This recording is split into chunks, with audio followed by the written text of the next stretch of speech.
Okay, kiddos and kidettes, usually we get right on it without a preamble.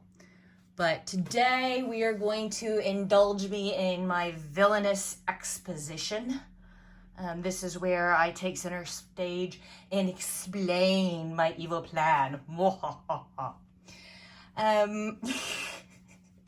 So, forever, I have had the question come up in the fan group and in the support email.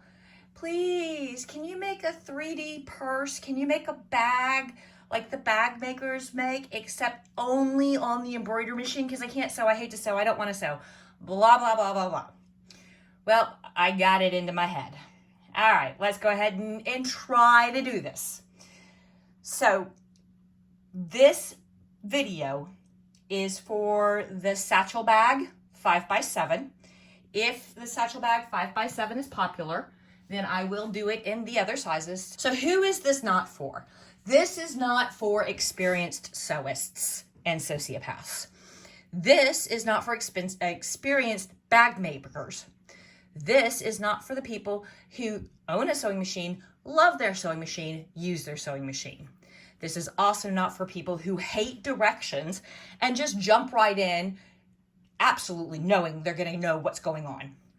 Who is this bag for?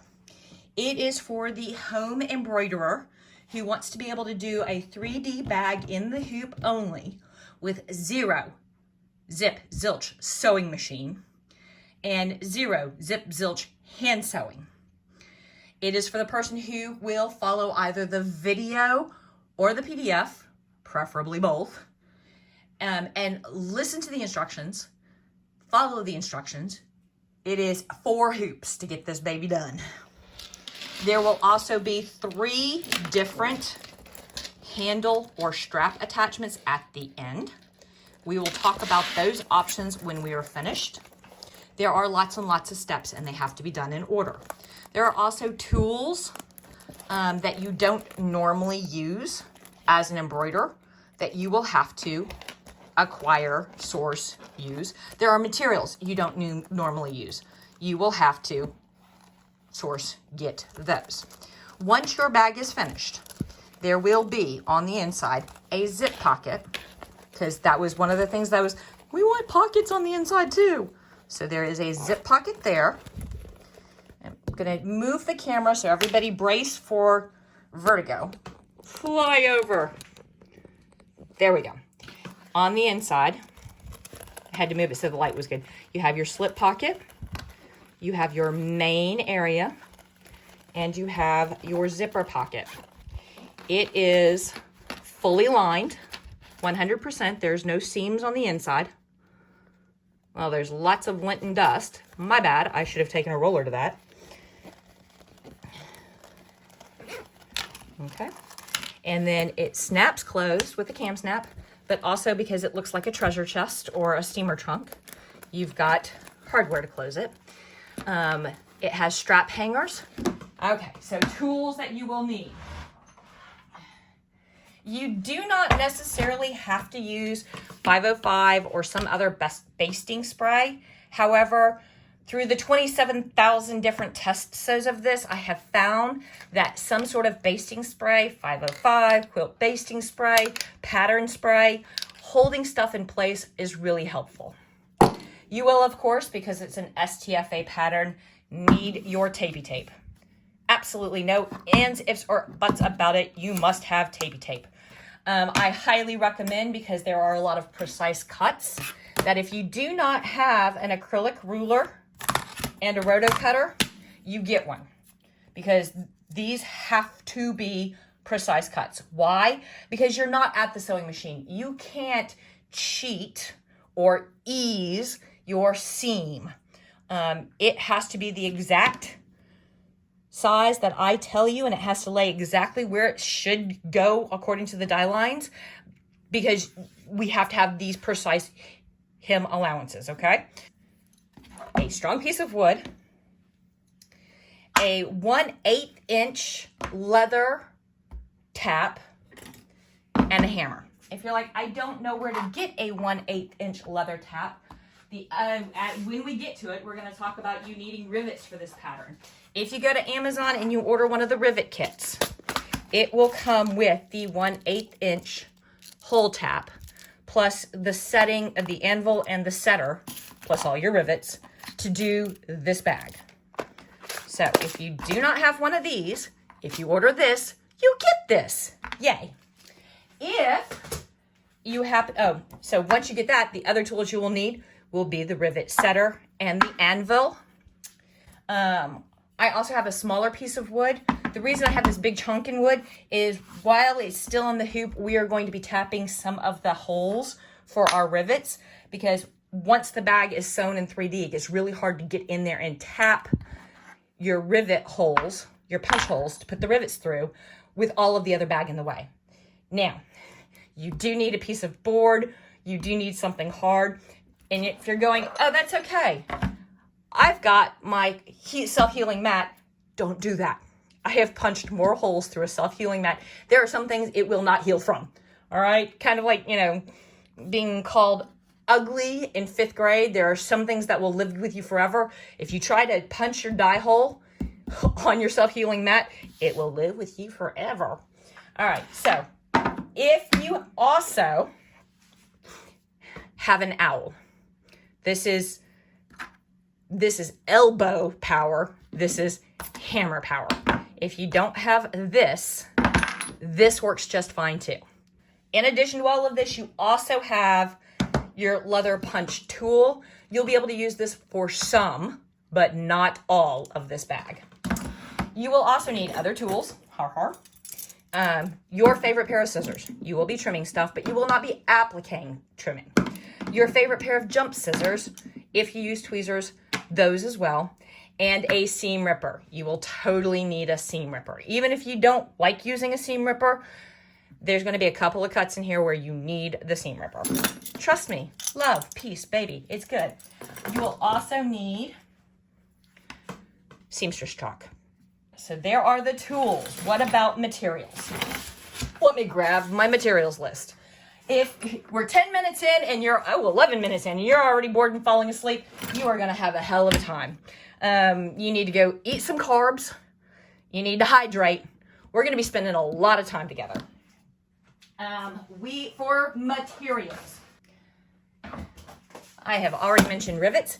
You will need, where are my rivet list? 8 of the 6mm rivets. 6mm rivet are the teeny little ones. Those right there. And it is both 6mm this way across the cap and 6mm long. Like that. Okay. You will also need 16 8mm. Okay, so that is a 8mm cap by 8mm prong. When you get this kit, you will also get these longer ones, which are 8mm by 10mm. You'll be tempted to use these a couple of times because you're gonna have to fight to get the shorter 8mm, the 8mm through some of these holes. Do not use these. It's too long. When you go to tap this, it's going to bend at a 45 degree and then the cap's just gonna come off. These are not the ones you want. You want, come here, baby. There you go. You want these guys. You want these guys and these guys in whatever color you want. And I got the one that has 4 different colors, so, because I'm special. All right, what else are you gonna need? For materials. We're into the material phase of this. Obviously, you will need your threads. One thread needs to match your vinyl and fabric. One thread needs to match your hardware, your decorative bits, your design bits, and your strapping. The first successful, it's not the first, it's like the 15th successful bag because I kept re-editing it that I did in all silver and black. This one that we're doing together, I'm going to be doing brown and gold with brass hardware. So, what are you going to need? For the strapping at the end, Actually, before the strapping at the end, we're gonna need one cam snap, just the one little baby cam strap. For the strapping at the end, for this assembly piece, you will need 2 D-rings and 2 lobster claws, 3/4 inch. And see, I already got my rivets picked out. When we go to do the straps, you will either need 2 of the wristlet hardware. You don't need to have the slip rings. I haven't taken them off yet. Or if you're using a chain, 2 1-inch D-rings. Your wristlet hardware, you're going to want the width that matches your strapping. Or you are going to need 2 bar rings. And if you use bar rings, you'll also need 2 end caps, 2 end caps, and 4 8mm rivets to use that kind of handle. Just these 2 if you're using this kind of handle, and just these 2 if you have a chain handle. Okay, so materials for your strapping. You can either use a chain, in which case you'll be using the 1-inch D-rings, just like, where'd my bag go? There we go. Just like that is on the web demo, this web demo. We're gonna be making another web demo together. And these just go zoink. If you are doing the other 2 kind, the wristlet kind or the crossbody, you are going to need webbing. Webbing comes in a couple of different flavors. It comes in cotton and polypropylene. If you're getting the cotton one, you are going to make sure that this does not unravel on you by dipping it in some Elmer's glue and letting it dry for a bit so that you've got a cap there. If you're using the polypropylene, yay, it's plastic, it melts. When we cut this, you're going to want a lighter to make sure that we fuse the ends, okay? Let's see, what else are you gonna need? Either Stitch Witch hem tape, that's the webby looking one, or Heat and Bond Quilter's Edge. This is about 1/4 inch, this is 5/8 inch. Either one of these is fine. If you want to use both, because I like to use both, this one for one thing and this one for another thing, but you don't have to get both, get one or the other. This is how we avoid the hand stitching. You are also going to need quick count plastic canvas as such. This is going to give us the body so that it stays open instead of all floppy, okay? You are also going to need a random piece of yarn, approximately 32 to 36 inches. If you don't have that, a shoestring. And it won't stay in the bag forever. This is a fish. We're going to use it towards the end to help us guide our webbing. Let's get into our actual fabric and vinyl that you will need. For pattern 1. And oh, by the way, guys, today's edition, usually you see me taking that big giant hoop that comes from my multi-needle and putting it from, no, to prove that this can be done on the generic, everyday 5x7 machine. I am doing this on my PE 770. I am doing this on Betty. So we are doing it together on the tiny little machine that everybody has. Hoop 1, pattern 1. You will need a piece of 6x8 in your highlight or accent vinyl. We're using gold for this one. On the previous bag I used silver. And the backing. Plain old marine vinyl. It can be the brown, it can be the black, it can be whatever your base color is. It doesn't matter. That is hooping number 1. Hooping number 2. Hooping number 2, and this is all in your PDF, okay? You're going to need 505 tapey tape, your marky mark. You're going to need a 9-inch zipper because we're going to be doing our zipper pocket. You will need 2 pieces of 1-inch ribby ribbon, 1 inch wide by 2 inches, 2 of them. You will need a front piece that is cut 6 3/4 by 4 inches. 6 3/4 exactly. Then you will mark 1/2 inch, and we are in a minute going to iron this together. We need an iron fold of 1/2 inch.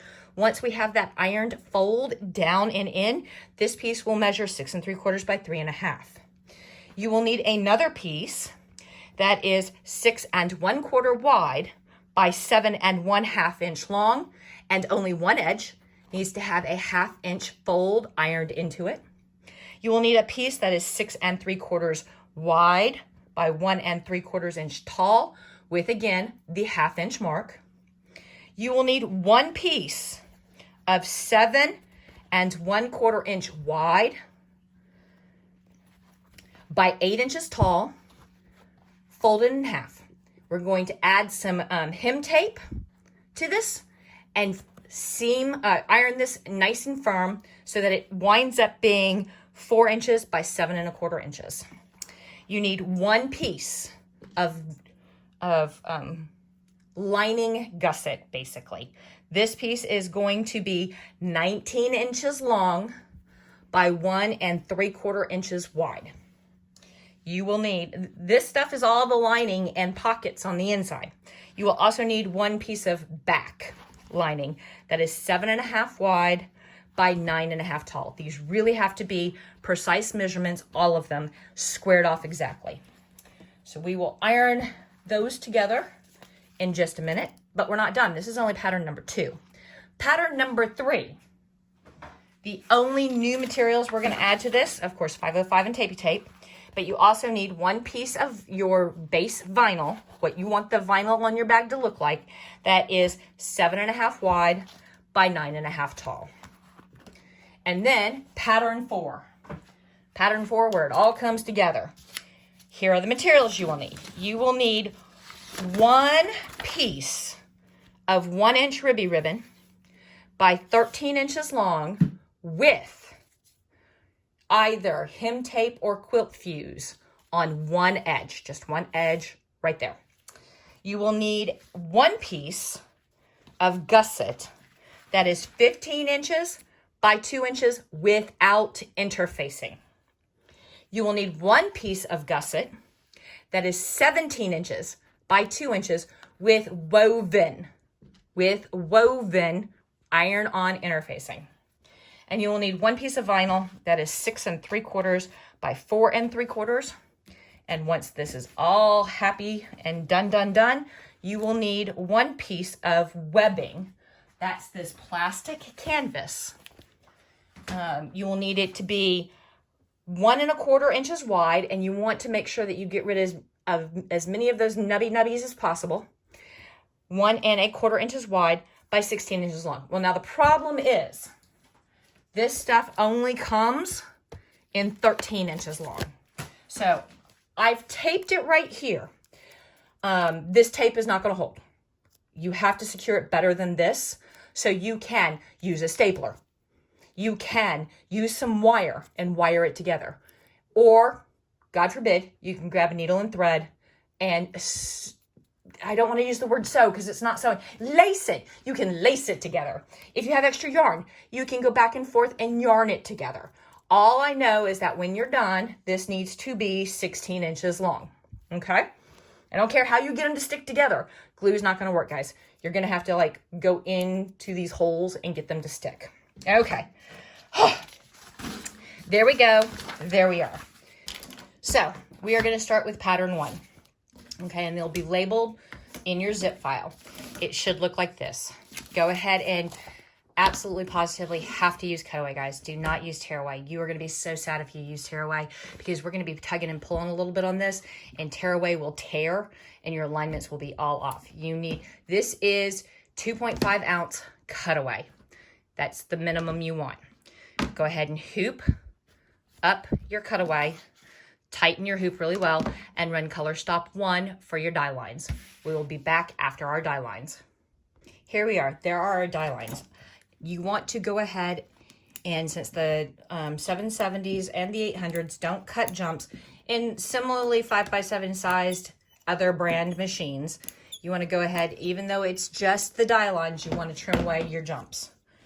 You will take a piece of 6x8 accent vinyl, and you will make sure that all of your die lines are covered. And I go ahead and hold it up to the light to make sure. Yep.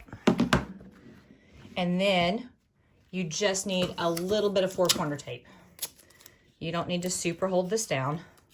You do want to make sure that in this case, your tape is out of your stitch path, because you don't want to spend a whole bunch of time picking tape out of your stitches. We're going to have to do a little bit of that later. Not a whole bunch, but a little bit. Throw it in your machine and run color stop 2, 3, and 4. 2, 3, and 4. See you after that. Okie dokie pokies. Once again, we want to cut all of our jump stitches. Now, we are going to take our backing vinyl, and remember, this can match your primary bag color. It does not have to be the pretty gold or the pretty silver or the pretty whatever you're using. Pretty side up, a line over the die lines. This you are going to have to kind of tape in place because gravity. When we flip this hoop over, we don't want this piece falling off. And since this is black, I'm going to make sure I have a black bobbin so it doesn't show. Put it in the machine and run color stop 5. We will be back after 5. Okie dokie pokies, we are back. So step 1, while it's still on the hoop and it's easy to do, we are going to cut all of our jumps on the front and the back. Yep. Now we are going to pop this bad boy out of the hoop. And we are going to move our hoop away. You want to, when trimming all of this, to be just a smidge less than 1/8 of an inch. Just a smidge less. You still want to leave a nice edge on it. So we're going to do these two guys first.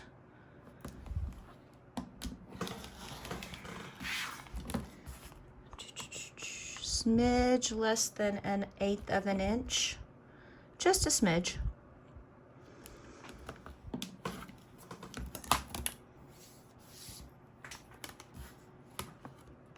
And then because the roto cutter is not super fantastico at going around curves, we're going to grab our favorite pair of scissors and continue that 1/8 of an inch, just a smidge less, all the way around and all the way around, like so.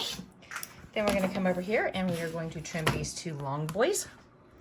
Come here. Remember, just a smidge less than 1/8 of an inch.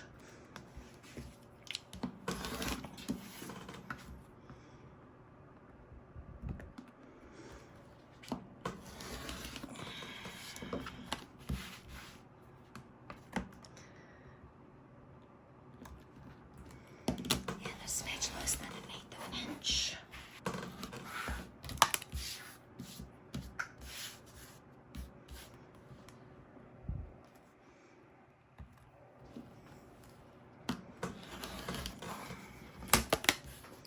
Blah, blah, blah, smidge less than 1/8 of an inch. All right, now the rest of this is scissor trim. Yay. So let's put you back where you can see what I'm doing. But also where I can see what I'm doing, because that's equally important. Now,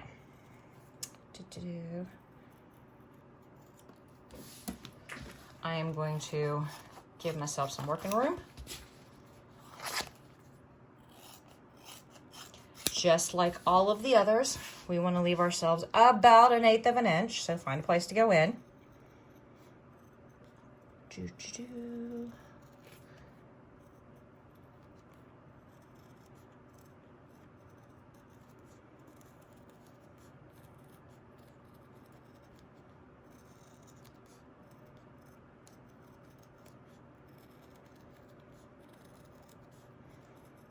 I need some mood music. I'm boring myself.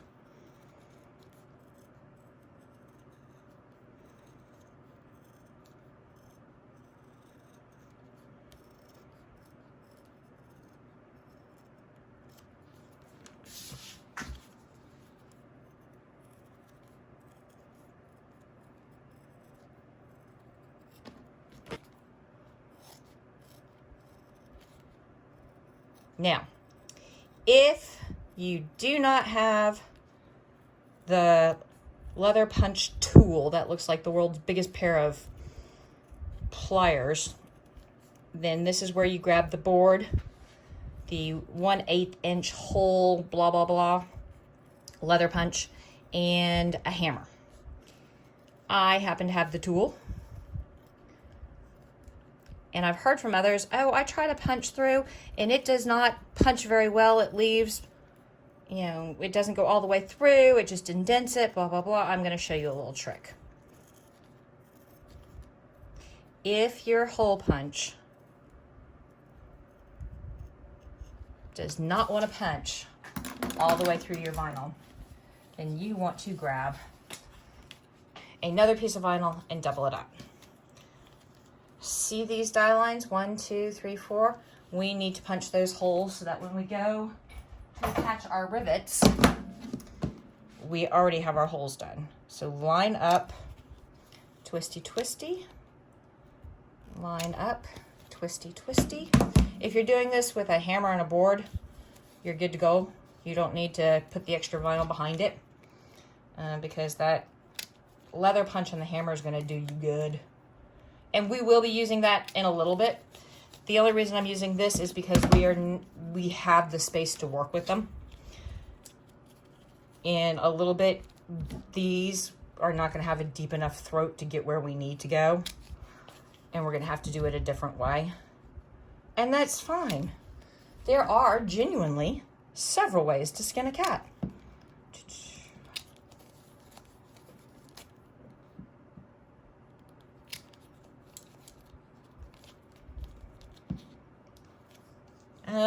For instance, do fat cats have more hair? I know that sounds like a stupid question, but as their skin stretches, do they produce more hair follicles? Or is there more space between the hair follicles so that if you get a cat that gets really super fat, they have bald spots? I know, weird question, right? What is the morbidity and mortality of fish? I mean, yeah, small fish are prey fish for big fish, and that's probably the big part of it, but do you get fish cancer? Do they have heart attacks? You know, do they have accidental death? Is that enough? Okay. We're on to pattern 2, and you're going, thank God she's finally shutting up. So, pattern 2. Just like everything else we do, we're going to hoop some medium weight cutaway. Medium weight cutaway. See? Medium weight cutaway. Throw it in the machine and run color stop 1. We'll be back after 1. See how quick and easy that was? There are only 3 jump stitches we need to get rid of on this. Boom, boom, and boom. Now, see this line right here? That is a center line. We're going to cover that, but we're going to need to be able to find it. So go ahead and grab some sort of marking utensil and marking apparatus and line that up and extend that line all the way to the hoop. You're going to need that. You really are. See? Like that. All right. Next up, go ahead and grab your zipper. It does not need to be this long. We're going to trim our zipper some. Like that. We are going to center our zippy zip between this line and this line.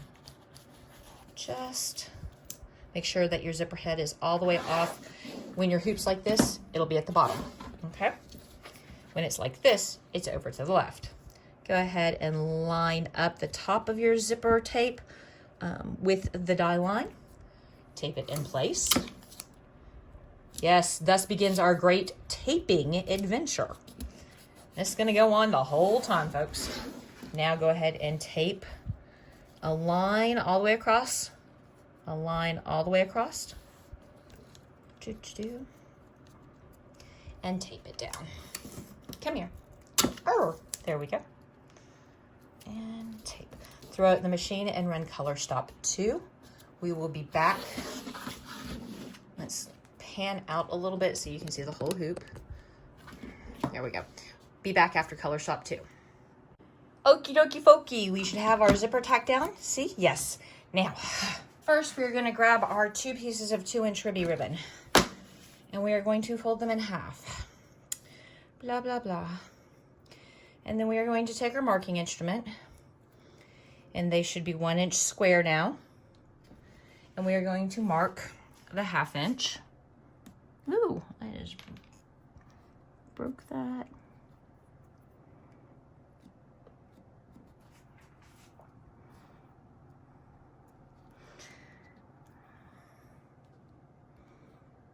Like so. And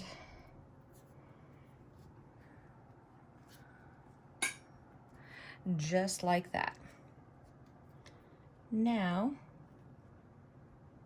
we are going to grab our hoop and some tape. I know, all the tape.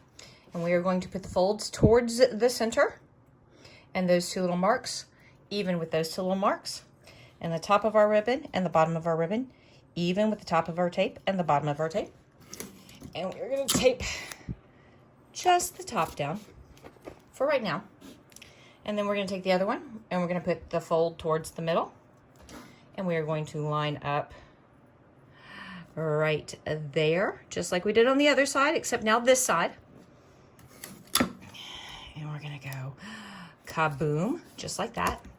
And we're going to set this aside for a second. Grab the piece of fabric that you have cut that is 6 3/4 inches by 4 inches. And you should have marked a 1/2 inch down from the top edge. We are going to iron a 1/2 inch fold right on that 1/2 inch. And we want that fold to be nice and perfect. You can do this with a real size iron. You do not have to use the baby iron. It's just, I don't want to drag the huge, and I may have to drag the huge iron over in just a minute. You are also going to want to grab the piece of fabric that is 6 1/4 inch wide by 7 1/2 with 1/2 inch marked. We're going to do the same thing. We are going to iron a perfect 1 inch or 1/2 inch. Don't listen to me. 1/2 inch fold right across that little dooly hitchy. Come here, dooly hitchy. Just like so. Gonna make sure that that's a nice, tight, sharp crease. There we go. We are going to move our hoop back over here, and we are going to take the piece that now measures after the fold. It now will measure 6 3/4 by 3 1/2. We are going to put just the lightest bit of spray. I can hear Ray screaming right now. You just want to spray down here, okay? Light, whoosh, whoosh. You don't have to saturate this bad boy. See, just like that, okay? Then we are going to take, and you want to put the fold to the back and that straight edge right along your zipper. And this is going to be super fun because I need to be able to see these die lines. See this line? You want to, once you have got this down, make sure that you are nice and square and covering just the inner rectangle. Do not try to cover the outer rectangle. All right? Just like so. Okay? And because we used a little bit of sticky, we don't have to tape that. We're going to flip this over. Ooh, look. We're going to cut some of this away for certain because we don't want to mess with it later. Okay? So, you see 1, 2, 3, 4, 5, 6 lines. from the bottom, count 1, 2, see that third line? You want to put this piece of fabric with the fold to the raw edge of the fold to the stabilizer. You want to line that up so it's nice and centered, and just barely covering that line so you can see from the very top, 1, 2, 3, 4, and then 1, 2, 3. See?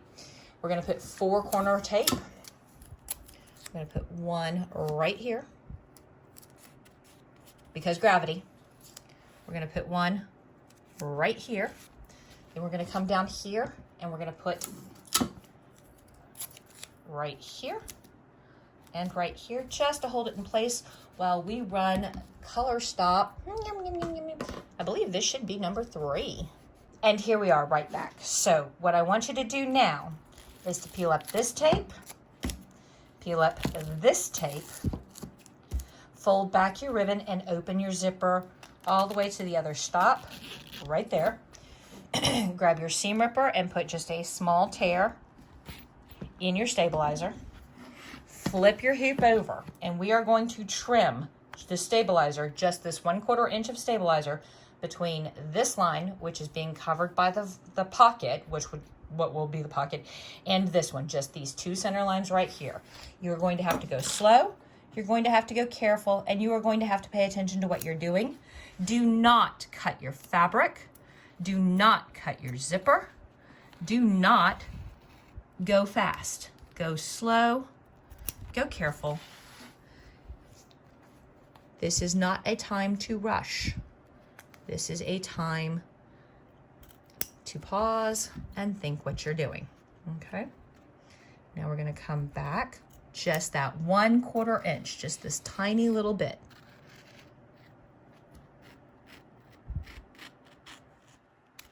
Right there. Come down, don't cut your lining, don't cut your pocket, don't cut your zipper. Be careful.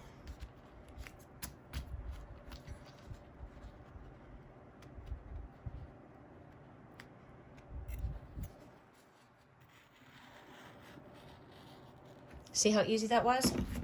Wee-hoo. Now we're gonna flip this back over. We are going to put the zipper back in place. Come here, zipper. We're gonna put our ribby ribbon back in place. We're gonna set the hoop aside for just 2 seconds. We're gonna grab our iron and our piece of fabric that measures 1 3/4 inches by 6 3/4 inches. We need to put a 1/2 inch press in there. So just like before, just a 1/2 inch straight, sharp, perfect.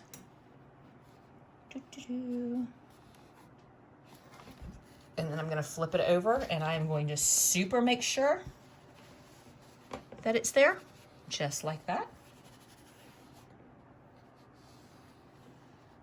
I'm gonna put that out of the way. I guarantee you before all said and done, guys, I'm gonna burn myself. All right, so now we take our hoop and we pull up this tapey tape and we take that 6 3/4 inch by now 1 1/4 inch, and we put the raw edge, the fold down, and that nice straight perfect fold right along our zipper teeth, and we make sure that the left and the right sides line up with the piece of fabric we've already tacked down. We take a little piece of tapey tape and we hold it in place. Then we come down. So far, everything's looking pretty easy, right, guys? You're not going, oh, that's impossible. I can't do that. You can do this. So far, so good. I did not align properly. Proper alignment is absolutely vital.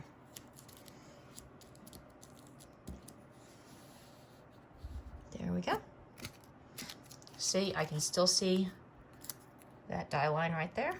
We need to be able to see that die line. Okay, there we go. Put it upside down. pull this tape and this tape. Take this raw edge right here.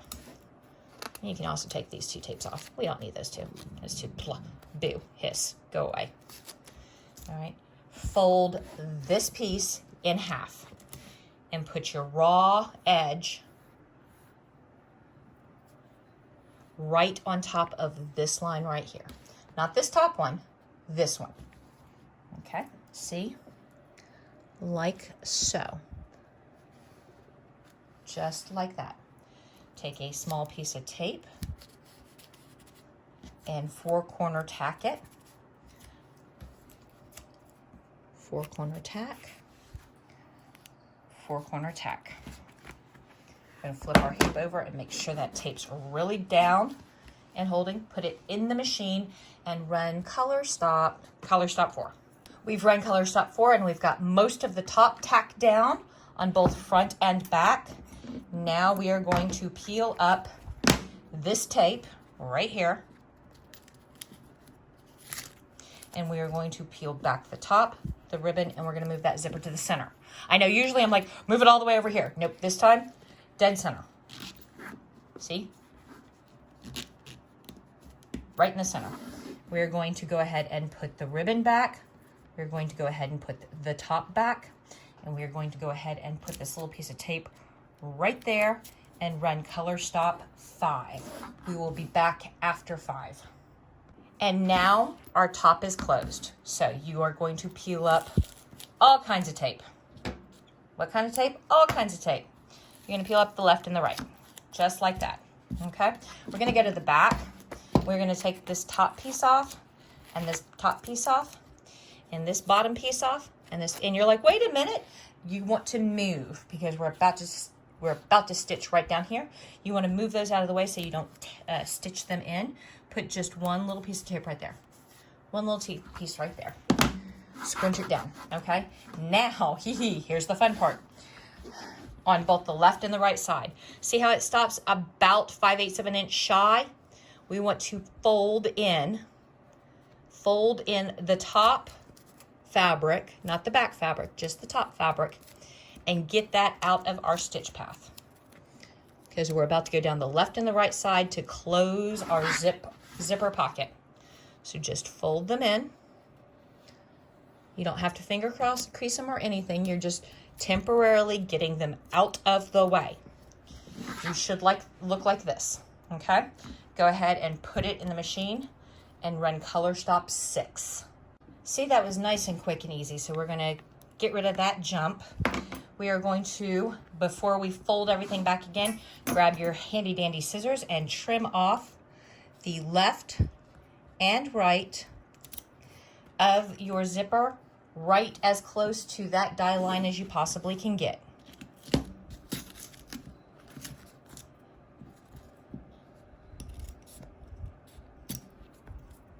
There we go. All right. Now, on the back, you can remove yabba. On the front, you can remove all your tapes. Squish your fabric back down into place. If your sticky tack has given up the ghost,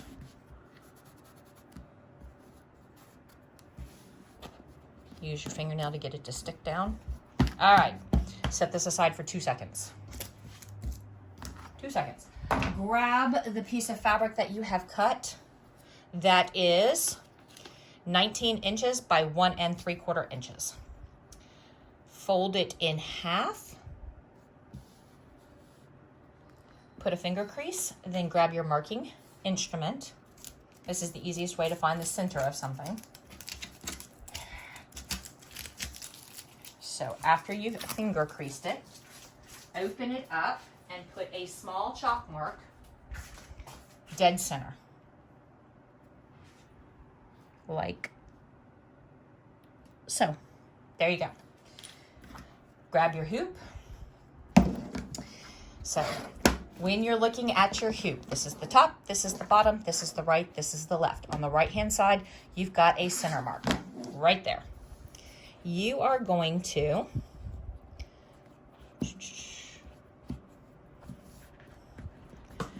take your 19 by 1 3/4 inch, and you are going to lay it good side to good side. And you are going to center this mark to that mark. And you are going to make sure that you are in the center of those two die lines. The raw edges of your two pieces of fabric should match up. And you are going to put a small piece of tape here. And you are going to put a small piece of tape here. And you are going to throw it in the machine and run color stop 7. I will see you after 7. So the bottom of our bag lining is now tacked together. We are doing fabulous. Now it's time to play a little origami. All right, so if your hoop is in the proper orientation on the bottom, which now is my left side, go ahead and peel up this piece of tape. This is the side we're gonna work on first. So make sure that your lining is laying flat. If it's not wanting to lay flat, you can go ahead and throw just a tiny little bit of spray on it to make sure it stays in place. Now, fold this piece 90 degrees up, so it is perfectly perpendicular to your hoop, okay? Then you are going to take the excess tail and swing it like a door until its edge is even with the bag edge, or the fabric edge you already have down there. Like so. That means that, holding your finger here, there should be a 45-degree crease there, that when you fold it like so, you've got a nice 45. Now this corner down here is going to want to fold up on you. That is fine. It's going to want to. You are going to keep opening it up and closing it and getting it in the right place until you have it perfectly aligned here. Take a piece of tape and outside, oop, not long enough. There we go. Outside your die line, so that we don't have to pick tape out of our stitches in a minute, go ahead and tape that down.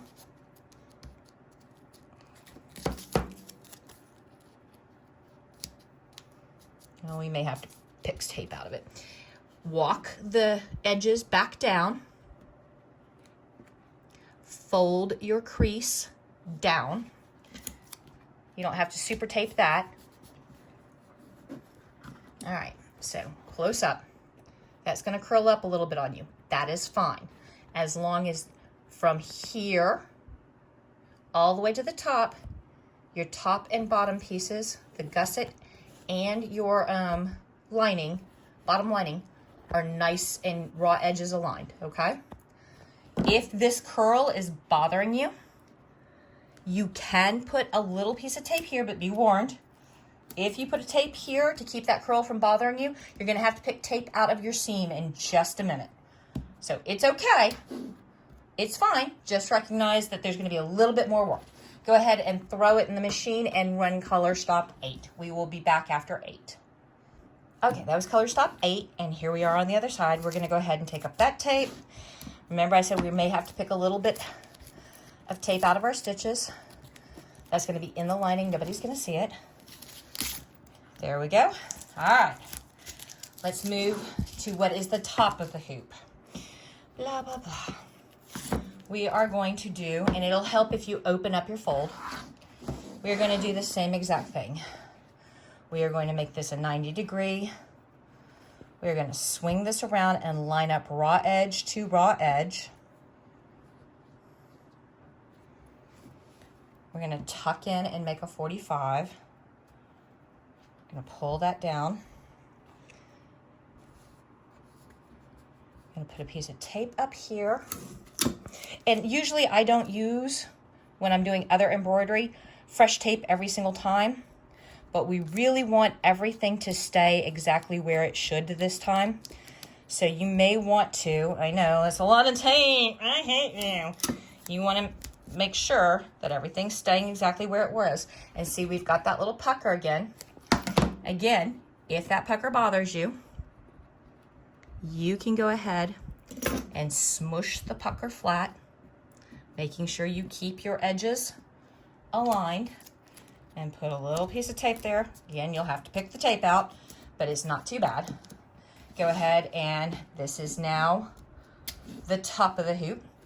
Go ahead and run color stop 9. Okay, and now the top, which is actually the right side of the back lining, is all taken care of. Are we having fun yet, guys? I told you I was going to go slow. I was going to go step by step. It was all going to be good. We're good. Okay, now, so if this is your attachment to the machine and this is the left side, I want you to put so that the left side is the top. And I want you to find that center line. We're going to open sesame, and we are going to fold this bottom piece so that its edge is right against that die line. So I'm going to pick this up. You see how it's right against that die line? We are going to put a piece of center tape to hold it right there. While we come down here, you're going to open up as much as you can.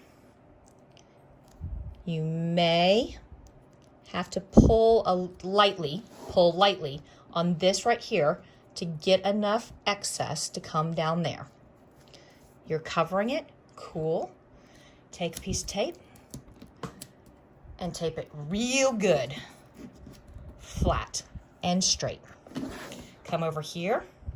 Same thing, you may have to pull lightly. Don't, rustle it. By the way, this is 60 weight quilting cotton, okay? So if you're wondering what I'm using, you can also use Olifun, but I'm using 60 weight quilting cotton, and I'm getting that straight line all the way across, barely covering my die line, all the way out there. There's a quilting cotton, there's a little bit of stretch in it, yay, for us. And now in that corner, to keep it all the way out of my way, I am going to put a piece of tape, and I am going to make sure it is stuck good. Yay. There we go. Oops, see? It's starting to pull up so that I can see a little bit of the die line. That will not do. You do not want to see that die line.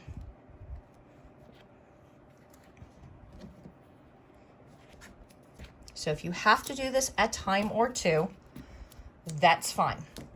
Nobody's watching. You're good. All right, now we are going to take the hoop and set it out of the way. We are going to grab our iron and that piece that we had cut. That was 7 1/4 by 8, and then we folded it in half. You're going to need to put some hem tape or some quilter's edge right there, because we don't ever want this. We want these two pieces right here in the crease to really stick together. We don't want them to eventually, fall down and break. We want that crease to stay there forever. So I am going to put a little bit of hem tape, and I'm probably going to do 2 or 3 lines down just to make sure that it always stays pretty increased. Just going to lay this here. Going to lay this here. And I'm going to lay this here. And then I'm going to fold this back down. My left, right, and bottom edges are all perfectly matched because I cut a beautiful, perfect rectangle. I am going to take my little iron and I am going to activate that hem tape.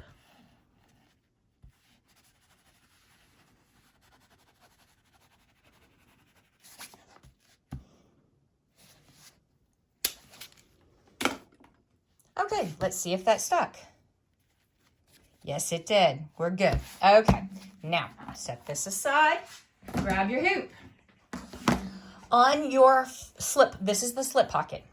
The 2 raw edges, that are still a little floppy doppy, they're going to go right along here. But first we must find the middle of this. So lightly fold it raw edge to raw edge, left to right. Put a little finger crease. Grab your marker. Go, that is the center. Come here, peel up this tape right here, and go, aha, that is the center. So center to center, raw edge to raw edge. Now, set this aside for a second and grab your last piece of fabric. It is a 7.5 by 9.5. Fold in half across the 7.5. So this is the 7.5, this is the 9.5. Fold it this way, line up the raw edge to raw edge. Put a small finger crease down here. When you open it back up, using that crease, put a small little mark, sewer's mark, there you go. Now, line that mark up to that mark to that mark. What? I know. Once all 3 center marks are lined up and all the raw edges are nice and even, grab some tape. I know, you were waiting for that. And tape this corner. Make sure that all of your raw edges are lined up to all of your raw edges. And for you going, oh my God, there's the die line. No, that's just a thread. See, it's just a thread. Grab some tape, raw edge to raw edge. Tape it down here. There we go. Yay. And go ahead and put it in the machine and run color stop 10. 10's gonna stitch all of that together. See you after 10. Okay, kiddos, look at that. There's a perfect zigzag hem right along there. All right, so now, what is the bottom of your hoop? Come down here to the bottom of your hoop. We're gonna peel up all this tape. If any has gotten caught in your stitching, you can just carefully, with some tweezers, pull it out like that. We're gonna flip the 7.5 by 9.5 piece of fabric back and out of our way. We're gonna flip the pocket back and out of our way. We're gonna take up this little piece of tape that we put back, way back before to hold this corner in place. There we go. All right, now, this is the left side of your hoop. This is the right side of the hoop. This is your bottom of the hoop. I'm gonna rotate it. Okay, now, see this crease, this fold? Pull it this way. Okay, not hard, don't unhoop anything. Just lift it up because it's been folded for too long. Now, take the raw edge of your gusset. Take your raw edge, run your finger along the crease you've just created, and line up the raw edge of that strip all the way up to the top of the die lines. Okay, see how I did there? Okay, take tape. Tape it down and in place. Make sure that you are covering that whole die line. Bring it up here so you can see I'm covering that die line. I've got a little fraying. Now down here in this crease, you've made a 45 degree. Lay it down like so. Take your pocket, lay it down on top. Your raw edges will not quite meet. There will be about a 32nd of a difference. See it right there? That is fine. Go ahead and take your back piece. There is going to be about an 1/8 of an inch overlap. That is fine. You want to smooth. You want to smooth it out as much as possible, and you want it to be nice and straight. You don't want any wrinkle, wrinkle, wrinkle, wrinkle. Nice and flat and straight. Take a piece of tape. Tape it in place like so. Nice and taped. Super taped. Dun, dun, dun, super tape. Put it back in the machine and run color stop. There, I don't want that there. That's, ugh. Run color stop 11. Hey, stop fraying. Color stop 11. We'll be back after 11. Okay, this is after 11. It's the bottom of your hoop. You can see we've got our zigzag tack down, or zigzag stitched together down. I'm going to take up that tape. I'm going to take up that tape. I'm going to take up that tape. There we go. As you go along, as you no longer need the tapes, I'll tell you which ones you don't need. Go ahead and pull them up, because trying to wrangle the tape all at the end is a pain in the butt. All right, now we're going to go to the top of the hoop. Go to the top of the hoop. You're going to pull up tape, and tape. There we go. I'm going to cut these strings because they're driving me bonkers. I'm going to turn my hoop so now it's upside down. And I'm going to flip the 7.5 by 9.5 piece out of the way. I'm going to flip my pocket out of the way. They're not going to want to stay out of the way. So you can put something heavy on it. You can stab it. You can do whatever. But what you need to do is you need to get in here at this gusset, and you need to do what you did on the other side, lift up and create a 45. The problem is because it's stitched at the bottom, you don't have as much working room. So you have to kind of fold the 45 in. All right, does that make sense?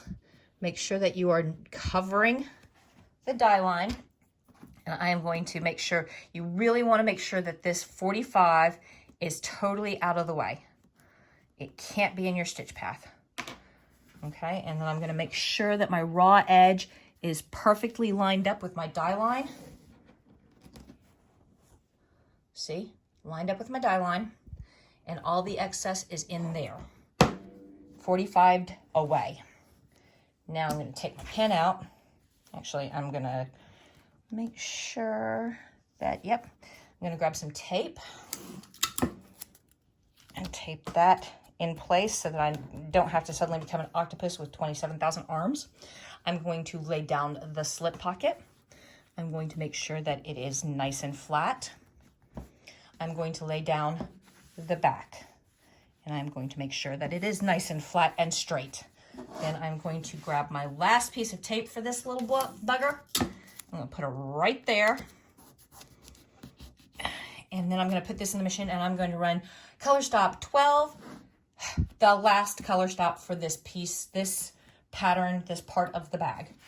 Back in a second. And voila. All right, now are we ready for some magic? I bet you're ready for some magic. Let's have some magic. Okay, I am going to take the excess fabric, that's going to be both the sides and the big 9 blah blah blah panel. I'm going to tape them out of the way so that I don't accidentally catch them on anything. I'm going to flip over. Actually, I'm going to stay on this side. I'm going to stay on this side. I'm going to take my seam ripper. And right at the very top, I am going to run about a 1-inch rip right across the top of the fabric. See, like that? Same here. Now, just 1 inch towards the end, just like that. Just like that. Now I'm going to flip over. And here's the fun part. Okay, so you see a zigzag here and a zigzag here. There is fabric that is folded over that zigzag. What we need to do, and this is where the magic happens, we need to slice with our seam ripper straight down to separate those. We don't want to cut any of the stitching, and we don't want to cut the fabric. So this is where you have to be careful.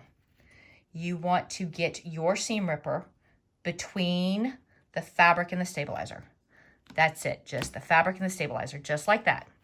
Then once you've done that, put the ball of your seam ripper on that start of a rip and go straight. Don't waver, just go straight and stop when you get to the corner. Okay, see, nice and straight. Using the ball, curve around the corner and go straight. Go straight. Do not catch the fabric. That's why we're using the ball instead of the spike. Just like that. Rotate, go around the corner and come straight up.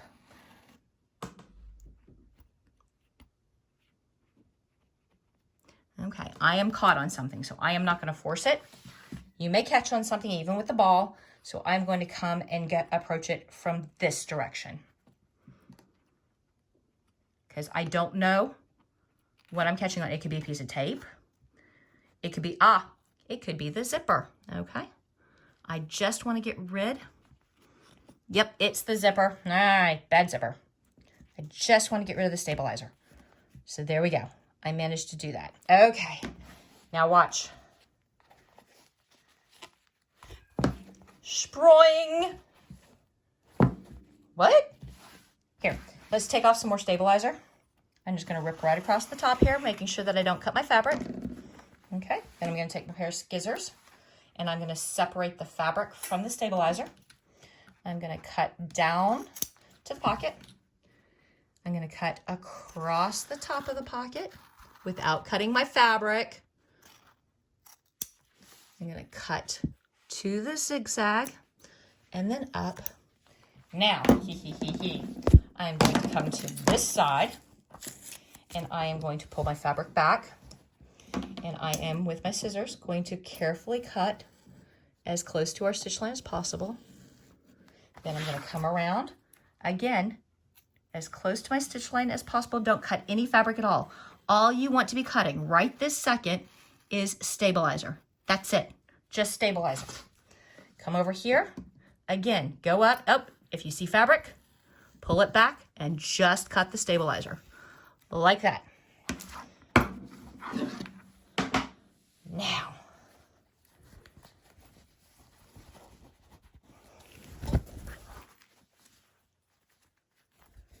.3D lining. See how that is? Your main area and your zipper pocket. Are you impressed with this yet? Please tell me you're impressed. Yes? Okay, so we're gonna set this guy aside. He will come into play in just a minute. We're gonna, not a minute, probably like 15 minutes, but whatever. We're gonna set him aside. We're gonna grab our next hoop. And we are going to load pattern number 3. Pattern number 3 looks a little like this into our machine. And you are going to put your hoop in the machine and run color stop 1, which is all of our die lines. Die lines, so important. Okay, back in just a second. Okay, so for pattern number 3 in this series, die line number 1 is super simple. It is a rectangle with your middle mark. We're going to cut away all of our little jumpy jumps so that they don't get in our way and confuse our problems. Then I want you to take a marking utensil and a ruler of some sort, and I want you to extend that middle mark all the way to the edge of the hoop. Like that, okay? Now I want you to grab your 7.5 by 9.5 piece of vinyl. And I want you to fold the 7.5 edge to the 7 in half. And finger press to find the center of that vinyl. Grab your marker or your chalk and mark just the barest mark. Now, I highly recommend you zhuzh this with some spray. You don't have to, you can 4-corner tape, but I'm gonna let you know right now for this piece, because it's going to extend out off your hoop an awful lot, it's going to be floppy and it's going to want to dislocate. We don't want it to dislocate. We want this edge right on this edge and that mark right on that mark. Ready? Here we go. It is going to extend approximately 1/4 inch to the left and right of the left and right die lines. That is okay. See, if you look, there's the die line and we're covering it by 1/4 inch. That's fine. The most critical is that this, when you cut it, is a nice straight line and it is laying right on top of that die line and the middle is right there. Go ahead and press yourself down if you use spray. If you did not use spray, tape that corner, tape that corner, tape that corner, tape that corner. You might even put a tape here and tape there and a tape there. Here a tape, there a tape, everywhere a tape. All right, go ahead and throw it in the machine and run color stop 2 and color stop 3. Color stop 2 is decorative. Oh, the pretties. Color stop 3, I'm gonna go ahead and run the same color. It's gonna give me die lines for holes that we're going to use to attach eventually this stuff, okay? So go ahead, run color stop 2, color stop 3. I will see you between 3 and 4. Between 3 and 4. Now, go ahead and grab your board. I'm gonna use the clean side. Put your hoop on your board. Go ahead and grab a hammer and your 1/8 inch punch. You see 10 holes. Do you see the 10 holes? We are going to put holes, and I'm going to move the camera so I don't bash the camera with my hammer. We are going to put holes right smack in the middle of all 10 of those.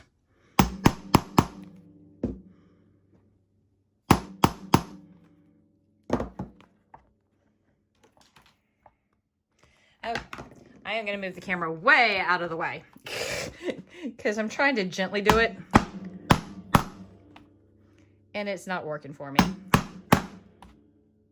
There is no gentle about this part of it.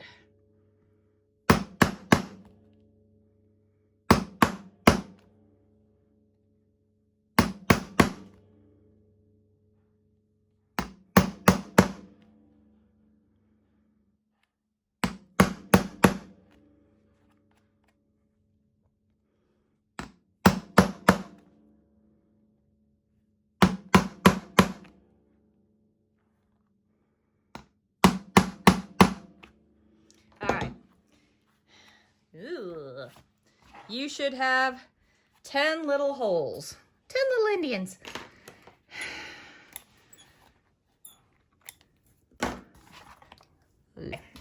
So, this is the top of the hoop. This is the bottom of the hoop. This is the right of the hoop. We're going to put the right side of the hoop to the top. And we are going to grab the lining we just finished. So here is the short side and the opening. Here are our gussets. Here is the long side.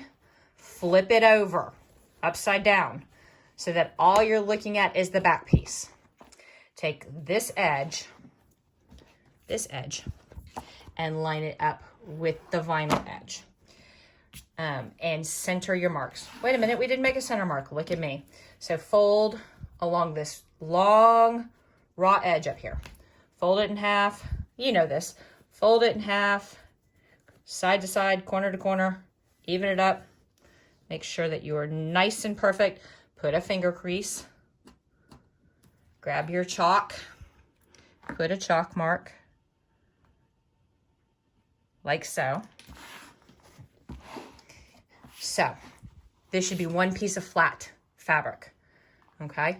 You want the opening down. Okay? Line up your chalk mark to your center line. Raw edge to raw edge. Come out here to this edge. They should line up perfectly. Put some tapey tape, like so. Walk your edges together, keeping... Sorry, I don't have an answer for that. I didn't ask you anything, Alexa. Like that. Walk your edges, just like...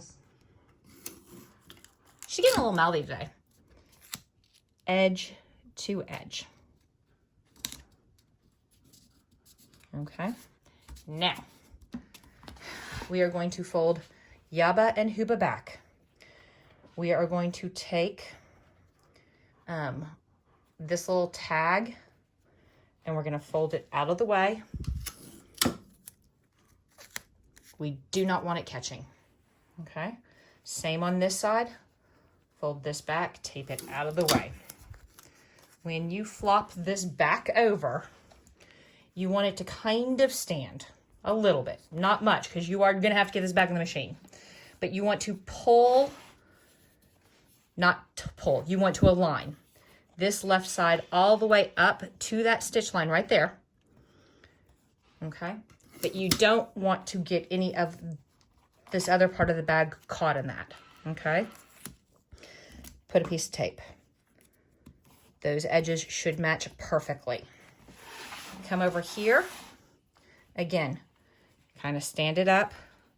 Make sure that the edge to edge and none of the other bag, just the edges match.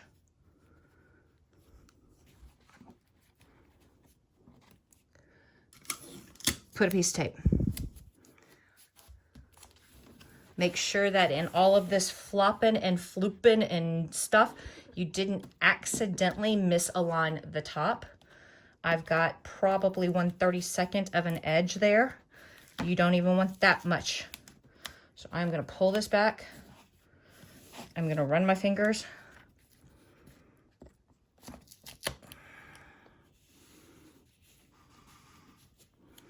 I'm gonna tape it back down, tape it back down, put it in the machine. Now, when you're carrying it over there, make sure that you're holding everything in place. And as it stitches, you're going to kind of hold this up. Your needle's going to go here, here, and here. So holding the top of this up a little bit is not going to, you're not going to get your fingers anywhere near the needle. So if you're just holding this up a little bit, it's going to go floop, floop, floop. You just want to take the tension off of this until it is stitched together. All right, I will see you after 4. Do not run 5. I will see you after 4. Woohoo! So now we're going to pull up our tapey tapes. Yes, we are.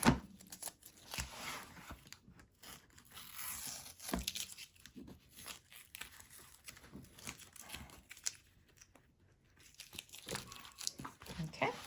I am going to untacky tack, and I am going to use my seam ripper to cut away some of this stabilizer while it's still in the hoop. There we go.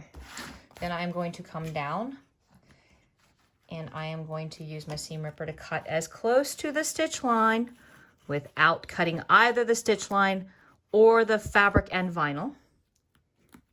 And then I'm going to come over here and run across the bottom. Again, cutting right along the stabilizer, not cutting the fabric or the vinyl. And last but not least, same over here. There we go. We're all out of the hoop. Yay. I'm going to take this tape up. I'm going to take that tape up. I'm going to flop that and flute that and blah, blah, blah. And then I am going to only do one thing right now. And then I'm going to set this aside till later. And that one thing is, if you look, and I'm going to flip it over so you can see on this side. See, there is a 45-degree mark right across there. I am not going to trim any of this vinyl or fabric. I am only going to trim those 2 corners. I say that. There we go. Oh, and I'm going to trim that because that will come back and bite me in the butt later. Ditto all of that blurg. Okay. I am going to trim close to that 45. I am beveling my corners. Beveling my corners. So that when we do finally fold this right side out, there's not all that bulk in those corners and you get nice sharp corners. Right now, however, I am going to set Yaba and Huba aside. I do not need Yaba and Huba this second. I am going to grab, finally, woohoo, the final, the 4th hoop. A final and 4th hoop. And I am going to put it in the machine, and I am going to run color stop. Ooh, I want to press those a little bit. They got wrinkly dinkly. I am going to run color stop 1. I will be back after 1. And voila, there are our die lines. We got a little work to do. We're going to pop these big giant jumps out of there, flip it over and do the same.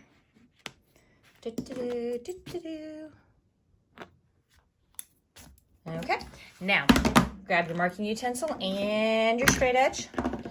There are die lines at top and bottom, or center marks at top and bottom. We are going to extend both center marks all the way to the edge.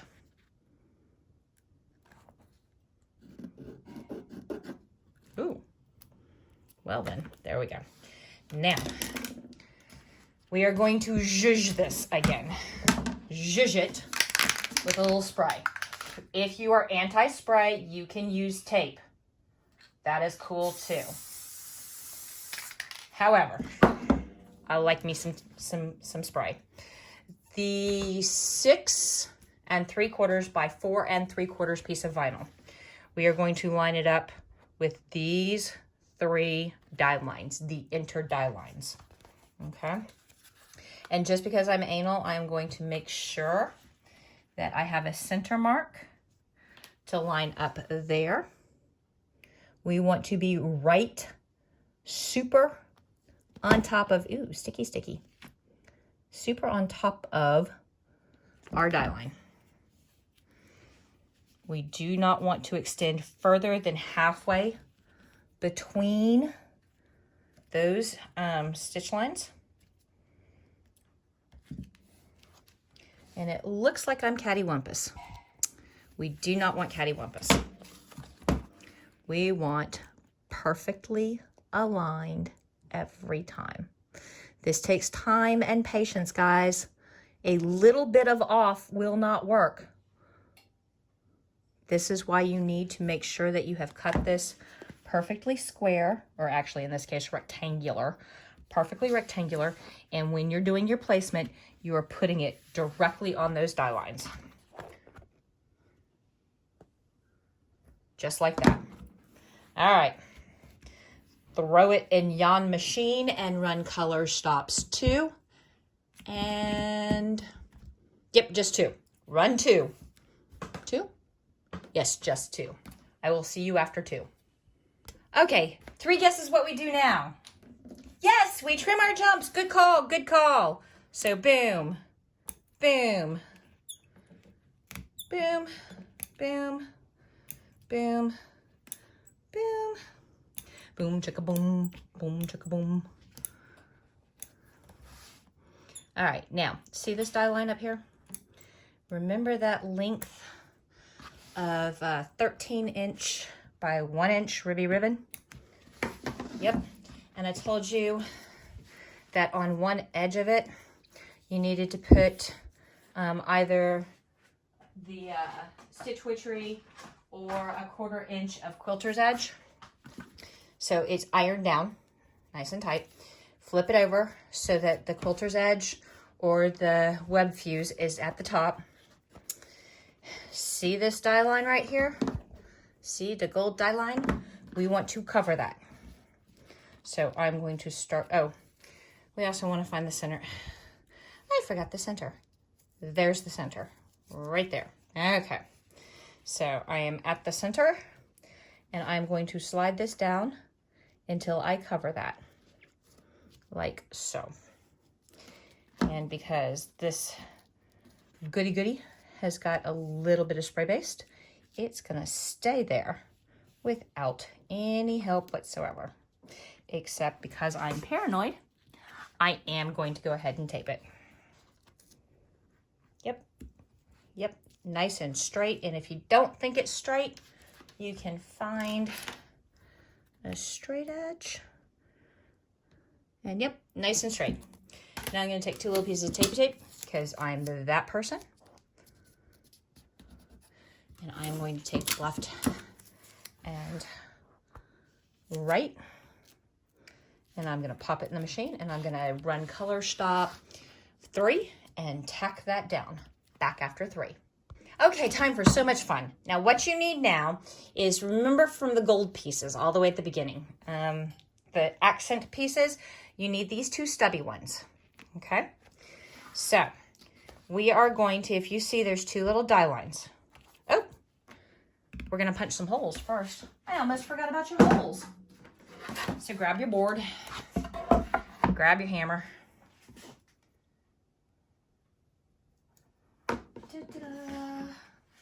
Move the camera out of the way because that is a prescription for a trip to the Apple store.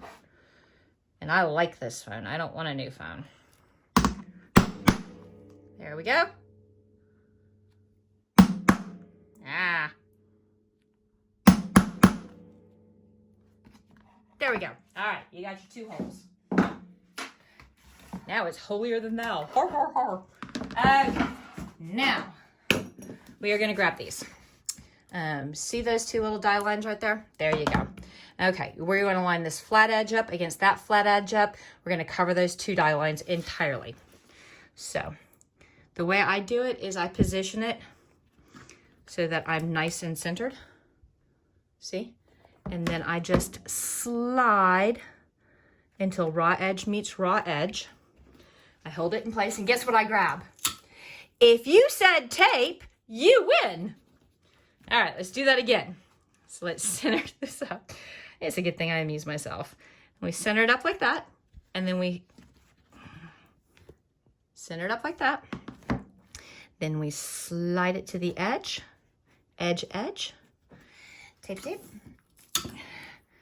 There we go. We set this aside. For just a second, go ahead and grab your piece of 2-inch by 17-inch fabric with interfacing. Now, put the short edge to the short edge to find the absolute center, like so. And oh, you're like, oh, chalk mark. And I'm like, no, not chalk mark. We have made a finger crease on the back side with a writing utensil. Haha. Make a mark. Okay, set that aside. Now grab the 15 by 2-inch and fold it over. Find the exact center. Now you can use chalk. Totally. For real. Open it up. Or not. Harg. Come here. There you go. Open it up.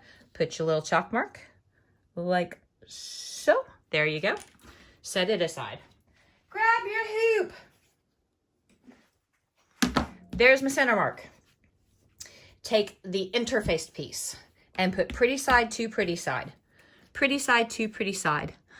Evening up those 2 marks and aligning the bottom raw edges. Just like so. The good news on this one, boys and girls,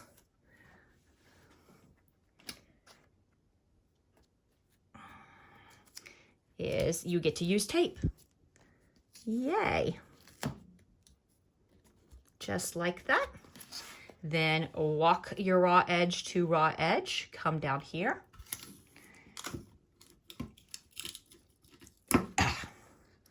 Raw edge to raw edge. And tape. Yay. Now, grab your other piece. This piece. And put your chalk mark aligned with all of your center marks. Like so. Walk your raw edge to your raw edge.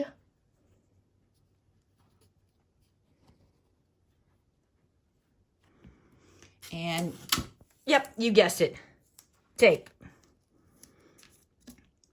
Now on this one, because of those 2 pieces of trim vinyl, your machine might want to do a little jumpy jump, or this stuff might want to get unaligned. I highly recommend something plastic, like a or wood, like a chopstick. Stand over your machine while it's doing this part right here, just this seam like this. And if things go a little cattywampus, you can use, where did my chopstick go? You can use your chopstick to kind of align. There's no danger in stopping the machine, getting in line, and starting the machine. Just don't stick your hand in there. So you can use your chopstick to kind of hold it where you need it. All right, back in a second. Oh, I guess I should have told you that you want to run color stop 4. Back after 4. Okay, and voila. We've got that all stitched down. Everything stayed nice and even.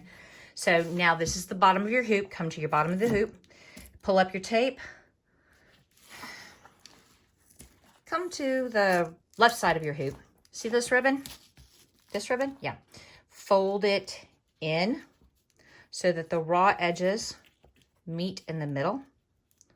Tape those two raw edges down, or like that.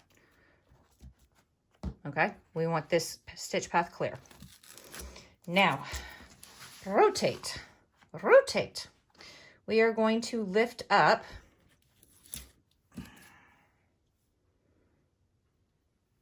this one. Oops, we got a tape there. And this one. Lift them together. Okay, do that straight up and down perpendicular.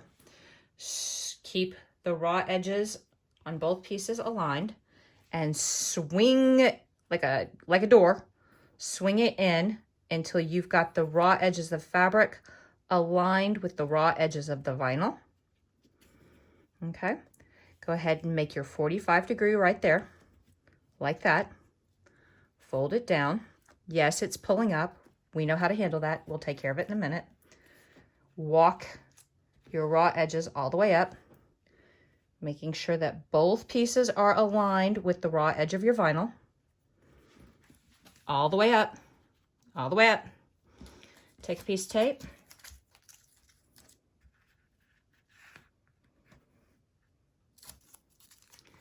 Tape here. And if you are definitely tape here. Keep that folded down for you. And if you're a little worried or paranoid about this corner right down here, you can fold that out and put a little piece of tape there. Just means you're gonna have to pick it out here in a minute. That's fine. We're good with that. Go ahead and put it in the machine. Oh, I don't like that folding up on me because it feels like it's pulling out of alignment. So I'm gonna go ahead and put another piece of tape because what can it hurt? Go ahead and run color stop 5 to tack this side down. Oh, and turn off the camera so that you don't just record the machine. Okay, we've got that bottom side all tacked down. And again, remember, when you have the opportunity to remove tapes, go ahead, leave this one here. You need that sucked up out of the way. But these other pieces of tape, you can totally get rid of. And as long as we're in here, we're going to go ahead and get rid of this guy and this guy and this guy. And we are moving to the top of our hoop, and we are going to align both pieces, raw edge to raw edge. We're going to fold them up. We're going to put a finger right here, and we're going to swing both of these pieces around like a door and align raw edge to raw edge. It's all good. It's all good. You got this. Okay, we're going to lay it back towards the, ooh, I've ripped a nail. Back towards the middle. Back towards the middle. Get our nice 45 in there. Fold it down. Tape it out of the way. Let's move the tape so I'm not always reaching across the camera. Okay, tape that down. I'm gonna come up here, make sure that I am keeping raw edge to raw edge.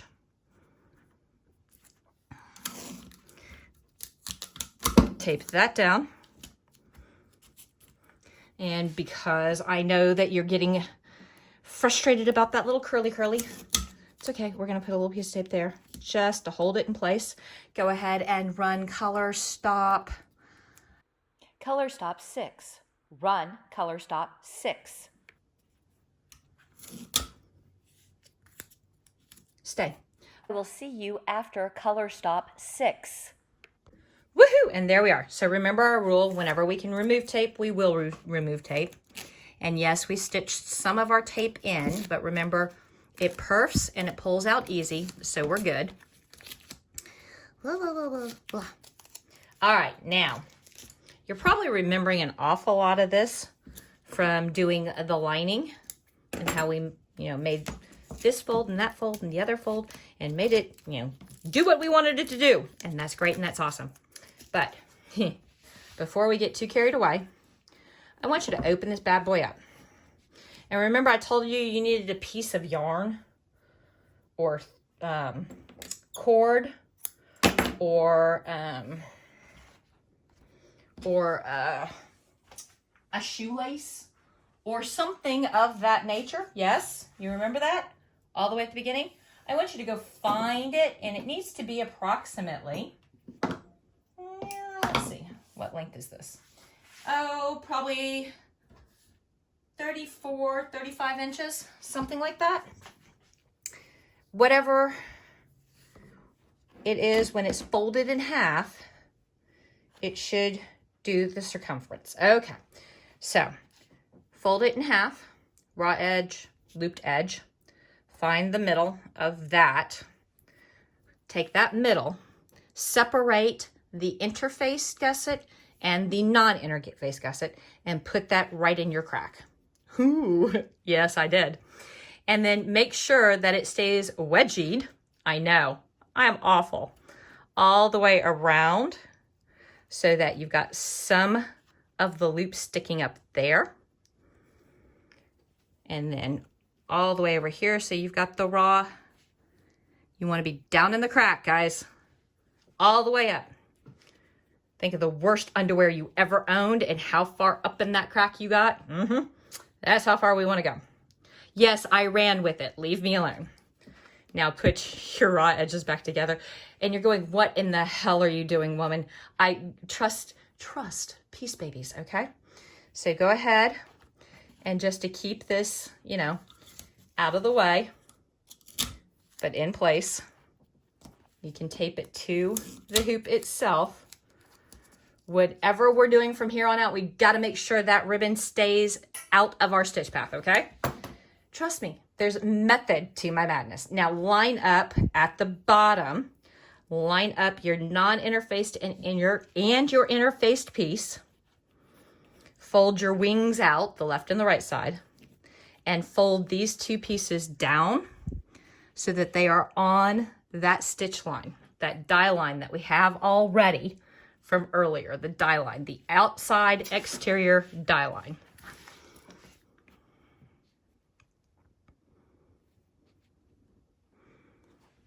Okay, now I am going to put a piece of temporary tape right there because I've got that perfectly aligned. I do not want it to go anywhere. I am going to have to work my way down, folding this outwards and making sure that both the lining piece and the interface piece stay raw edge to raw edge. I'm going to work and then over here, I'm going to pull gently, pull up from this corner so that I can cover that corner. Just like that, okay? And then I'm going to take a piece of tape and I am going to tape that mamma jamma down. All the way down. All the way down. All right. Whew. Now we're going to come over here and working from center out, we're going to make sure that our yarn is out of the way. We're going to align our raw edges, both interfaced and non-interface piece. We're going to roll them to the outside, keep them even, and walk them down our raw edge. And again, you might want to pull a little bit to give yourself some loosey-goosey work room. And then take tape, hold it in place, tape it, stay, don't go anywhere, stay right there. Okay, all right. And in all of that, do not fear if all of that struggle bus got you a little tore up over here so you slipped off your corner, come back over here and readjust that corner, then put your tape back down. It's okay. All right, better to do it 2 times and get it right than mush it up. Okay, you're gonna pull up this tape and you are gonna make sure that you are still covering that die line, and I am. Okay, stay. You only have to stay there for a second. Go there. Now, take go find this piece. Yada, dada. All right. Find the center of the one edge of this vinyl that has nothing on it. And make corner to corner, edge to edge, side to side, blah, blah, blah. Make your little finger crease.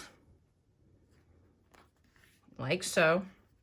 And then because it's on the inside, nobody's ever going to see it, you can use a marking utensil instead of chalk to mark the dead center right there. Tiny little mark. Ugh. I don't know about you, but I'm tired. And we are going to, this edge and all of those edges are going to line up perfectly with that in the center. Okay? I'm going to put you right down there in the center of everything.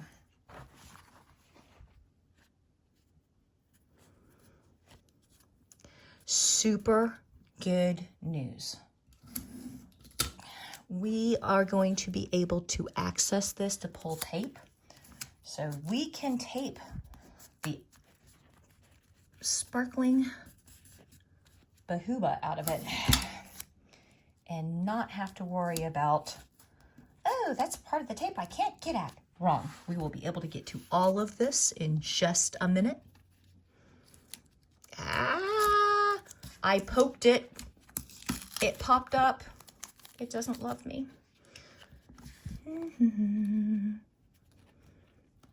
You will love me. You will. Do what I say.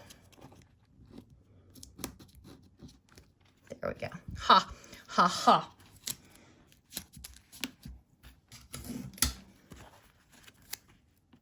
All right. Now, we are going to put it in the machine. It's going to run this stitch right here. It is going to want to get all cattywampus. This is another chopstick moment. You are going to, when you put it in the hoop, or when you put it back in the machine, you're going to want to take the weight off. So hold this up, and with your chopstick, as it stitches, make sure that it stays in place. Run color stop 7.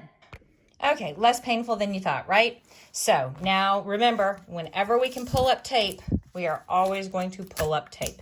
And because this went across the zigzag stitch line, it's perfect. It's super easy to get at. Flip this out. There you go. Whew. All right, so we are at the bottom of the hoop. I'm going to turn this so that I can work better.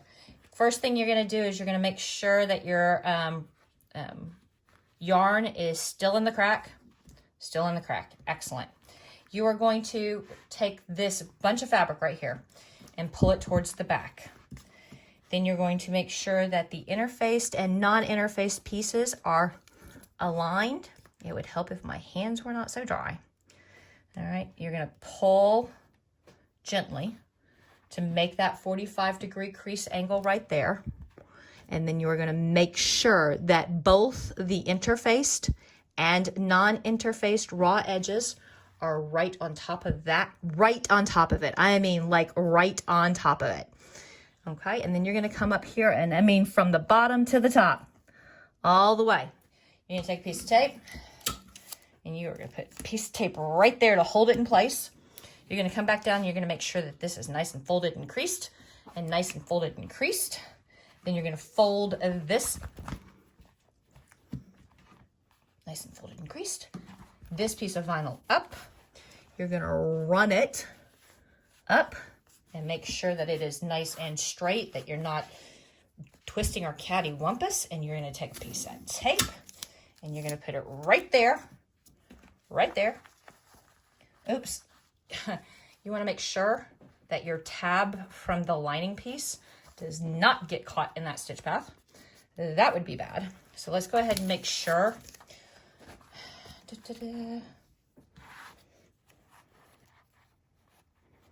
Tuck that in.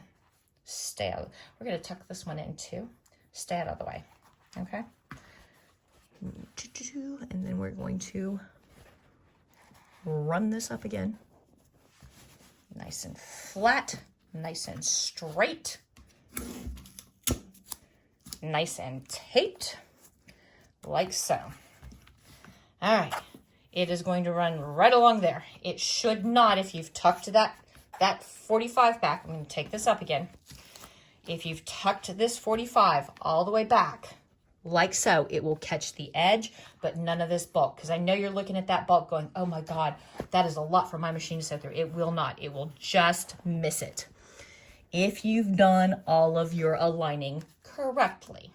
All right, put it in the machine and run color stop 8 to do this side right here. Believe it or not, kids, we are almost done with the embroidery machine, and then it'll just be rivets and iron from here on out. So, remember what I said. When you can remove tape, go ahead and remove tape. There we go. All right, we're at the top of our hoop now. I know this is looking like a big jumbled mess. Just trust me, okay? So the first thing we're going to do is we're going to make sure that that yarn is out of the way. The second thing we're going to do is we are going to lift up and fold in both the interfaced and non-interfaced pieces all the way into the crack, into the crease as far as we can get them. A nice, good, healthy 45 degree. Line those all up. Run them down. Run them down the die line. Make sure that you are right on top of the die line. Right on top of the die line all the way to the end. See how I've got it? Take your tape. Put your tape there to hold it in place. Make sure that's all tucked out of the way. Fold your vinyl down. Run your vinyl all the way over. Make sure that your lining piece is out of the way. Yes, it is. Good. Run a piece of tape right smack across this right here. Like so. There you go. There you go. One last piece to embroider. Or in this case, use your embroidery machine as a sewing machine. Go ahead and run color stop 9. Do not run 10. 10's a dead stop. When we're done with 9, then we start origami, folding, unfolding, poof, and making everything beautiful. Are you tired?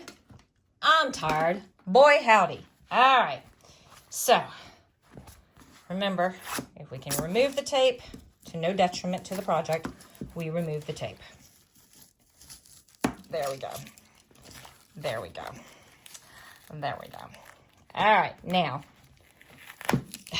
wow. You will be heartened to know that we can now set the tape aside. Okay, so I want you to go up to what would be the left side of the hoop, and I want you to pull back that ribby ribbon, and I want you to find the top of the vinyl, okay? So I want you to grab your seam ripper, and from right about here to 1 inch in, right on top, don't cut any stitches, but put a 1 inch slash. Come over here, and from about here, all the way to the outside, put a 1 inch slash. Now, we are going to fold this over, or flip this over, okay? And we are going to work the ball part of our seam ripper into the separation between those two zigzags. We do not want to catch fabric. We do not want to catch yarn. We do not want to catch vinyl. We want to run right along that stitch line. If you feel resistance, you may have cut something. So make sure you look. If you feel no resistance, go ahead and run it all the way down, like so. Come down to the curve. Remember, the ball end goes between the stabilizer and the fabric. Run right on top of that. I gave you a die line. Use it right there. Okay. Turn. Run right up that single stitch line right between the zigzags. Just like that. Yay. Perfect. Wonderful. All right. Now, while it's still in the hoop and still semi-attached, we are going to grab our scissors and we are going to cut away the top edge of this stabilizer. This stitch line right here is only about 1/8 of an inch from the edge of the vinyl, so you've got to be careful. But you can run that line. Don't cut the line, just run right along it and get a nice clean edge. We'll need that in a minute when we iron down this lip, okay? I'm gonna clean a little of this here, a little of that there. All right, last thing before we unhoop this and start the assembly. Wait a minute, I thought it was already assembled. No, we got a lot more to go. All right, the last thing we need to do is flip our hoop back over, make sure everything's out of the way, and we need to separate the bag from the last of the stabilizer. So grab your seam ripper and run it right along the stitch line. Don't cut the stitches. Don't cut the stitches. Just put a small tear right along the stitch line, like that, to separate the bag from the last of the stabilizer. When you've completed all of that, you should be able to lift the bag out like this and have a rectangle left. Yay. Okay. Woohoo. Now, come down here, pop open your corners. Haha, look, it's 3D. And like we did with the cover, we only want to cut the vinyl. Do not cut any of the fabric or interfacing. So do a diagonal on just the vinyl. See how it curls away for you? You can get under there and do just the vinyl. All 4 corners, folks. All 4 corners. Okay? And then down here, don't cut the fabric. Don't cut the stitching. Just cut the vinyl like that. Like so. All right. Now, how many are wondering about this yarn? I'm going to pan up. Okay. So you should have sticking out of both sides some yarn or a shoelace or something. I want you to find your plastic webbing. I want you to come down, not the end that you patched together. See, while we were not paying attention, I patched that together. I whip stitched it real quick. But this one right here. And I want you to cut probably 1, 2, 3, 4, 5 squares down, making a point. So about there. And I've left 3 right there without pulling your yarn out of your bag. Don't do that. That would be bad. Okay? Leave it right where it's at. Okay? Take one end, your open ends, and fish it through some of these squares. Probably 3 or 4 of them. In and out, in and out. Kind of weave it through a couple of them. Not just one, but you know, like 2 or 3. Loop it around, in through the squares, out through the squares.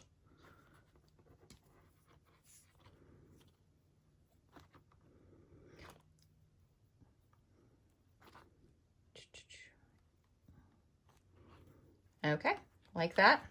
Now take the other raw edge and you can do an overhand knot, you can do whatever, but knot it up good. You can even cut away the excess. Just don't cut too close to the knot because you don't want that knot coming undone.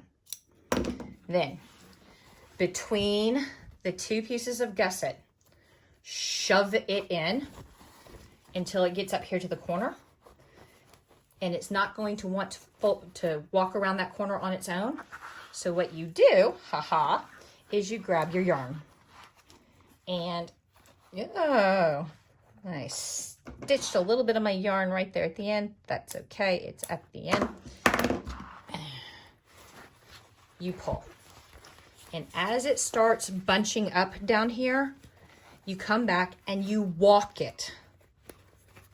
You walk it through just like you're trying to walk through the tie on a hoodie that got pulled through. You walk it through. And then when it starts freeing up again, you can pull a little bit more.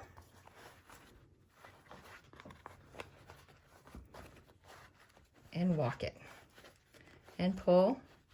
Don't yank or yoink anything really strongly.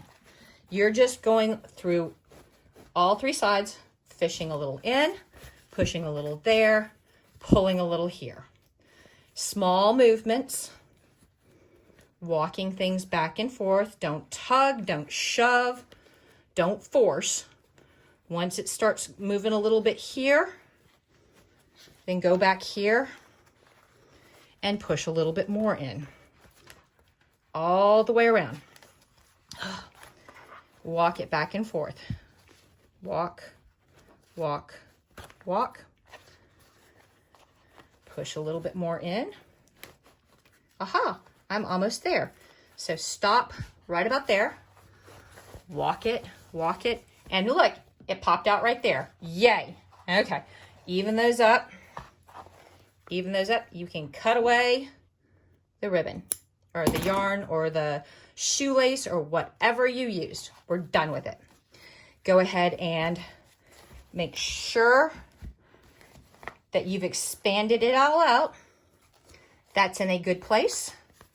We got a little extra there by about 2 lines, so I'm going to cut right to there. There we go. Awesome sauce. Yay. Okay, now. Actually, now I'm going to go get something to drink because I'm thirsty. I will be back in just a minute. Hey guys, so are we ready to finish this thing? I know I am. So, we have finished with the embroidery machine. 100%. We are done, done, done. It's time to turn this puppy, but it's not completely done. Okay, so let's turn the bottom first.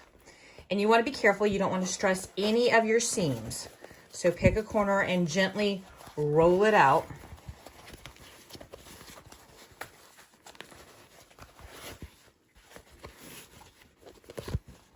Okay.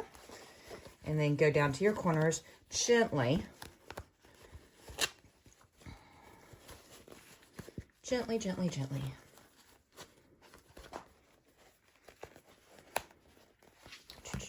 And I'm going to take a little pin and just kind of roll and poke corners out to make sure that things are going the way they should. Don't be over with the thing, okay? Don't be mean to it. Don't be cruel. Be gentle. Be nice. All right, now on the top, we are going to, again, you want to be careful. Don't put too much stress on it because you don't want to separate any of your seams. Put a finger in a corner, roll it out. Put a finger in a corner, roll it out. And it's going to look kaflunkta. Here, after we're done doing all kinds of other stuff, we are going to gently press everything out the way it should be. Ooh, that's a weird thread. How did that thread get stuck there?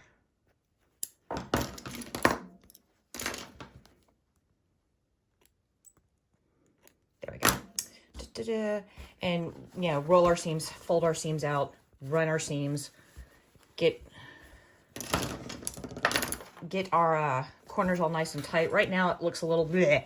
Don't worry, we'll solve that, but we've got other things to do right now. If you see any of these little threads where you didn't trim correctly or fully, carefully snip the ends of them. All right, so let's start working down here. And I've done this a couple of different times, a couple of different ways. I'm going to show you the easiest way to attach all this hardware and finish your bag. So it's easiest, honest to gosh, if you put your rings on first. So grab your D-rings. These 2 holes right here are what we're going to focus on, and we want to use the 6mm rivets. Okay. So I am going to put my rivet through this hole like so. I'm gonna put my D-ring on and fold my tab over like this. Now, you see it just barely comes through. That's how you want it to be. Don't try to get a longer rivet to make it work better for you. If you have a rivet plier, you can use those. If not, then grab a backing board of some sort and your rivet anvil. Use the smaller hole. You want the cap to slide right down in that, and you'll feel it go in there, and it'll be nice and perfect. And then you will tap firmly with the setter. Now the deal is I'm on camera, so as much as possible, I am not going to hammer, because we saw what happened with the hammer and the camera before. So I'm going to set it with my rivet pliers. And there, that one is set like so. Let's do this other one. I'm going to pass the rivet through this hole, not the bottom hole, this hole.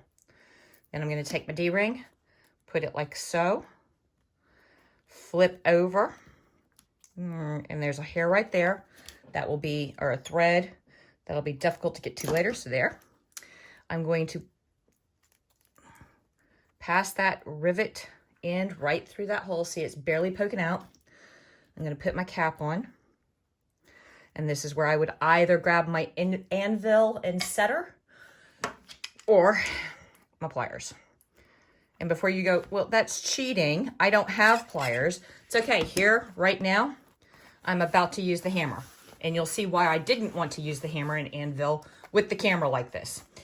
For this attachment right here and right here, we're going to want the 8mm rivets and caps.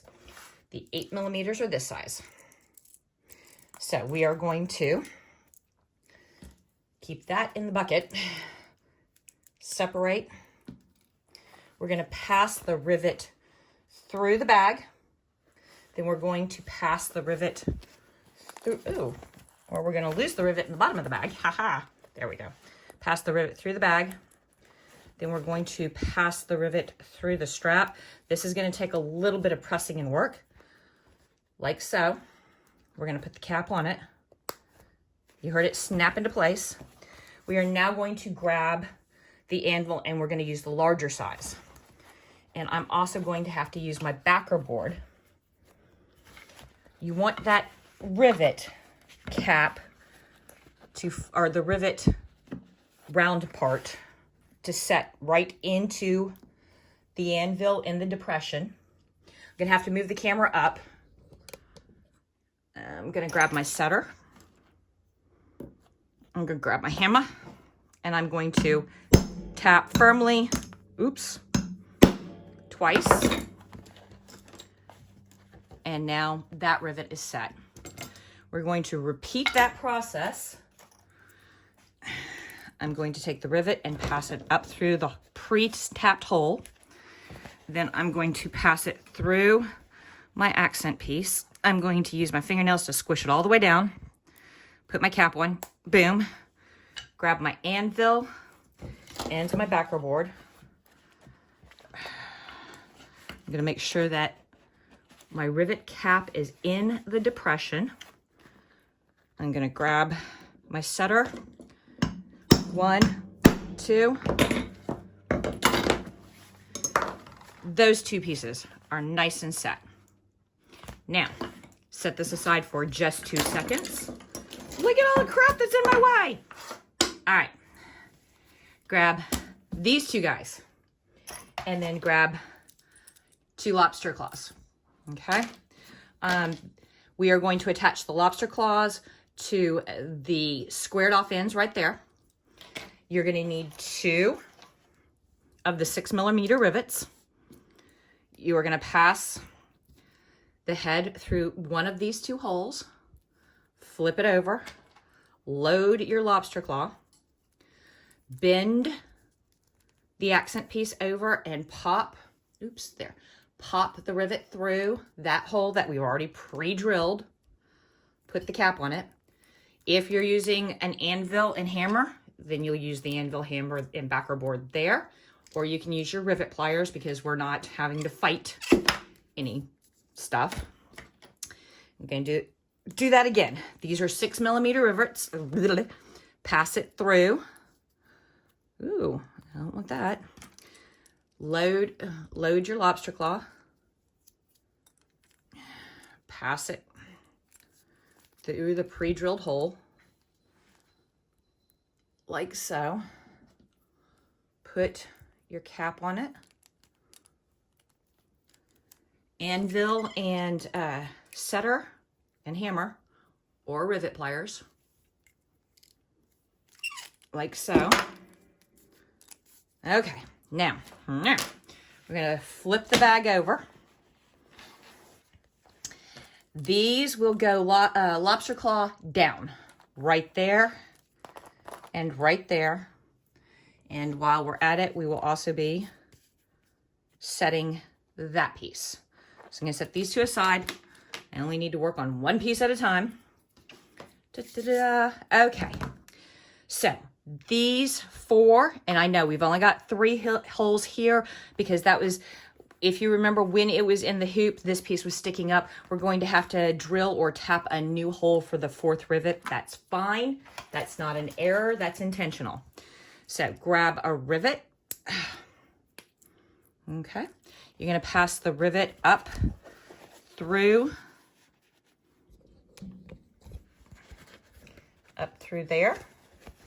You are going to take your strap and make sure the lobster claw is down and pass it through the pre-tapped hole, like so. Yeah. We're going to put the cap on it, and then we're going to put our backer board. Actually, I don't need my backer board. Yeah. We're going to, remember, use the larger size on the anvil and get it. You can actually, and it won't cut the fabric, do it to the outside of the fabric, like so. Okay? Now I'm gonna raise you out of the way because it's gonna get ugly. 1, 2. And you'll see that it did not hurt the fabric. That little impression will iron out here in a minute. We're gonna do that again. So grab another 8mm rivet. Take the rivet part, pass it through the pre-tapped hole. Oops, I'm off center in all kinds of ways. Pass it through the pre-tapped hole, pass it through the pre-tapped hole in the accent piece, squish it down, get your anvil so that it is directly on the cap. Put your cap on, grab your setter tool.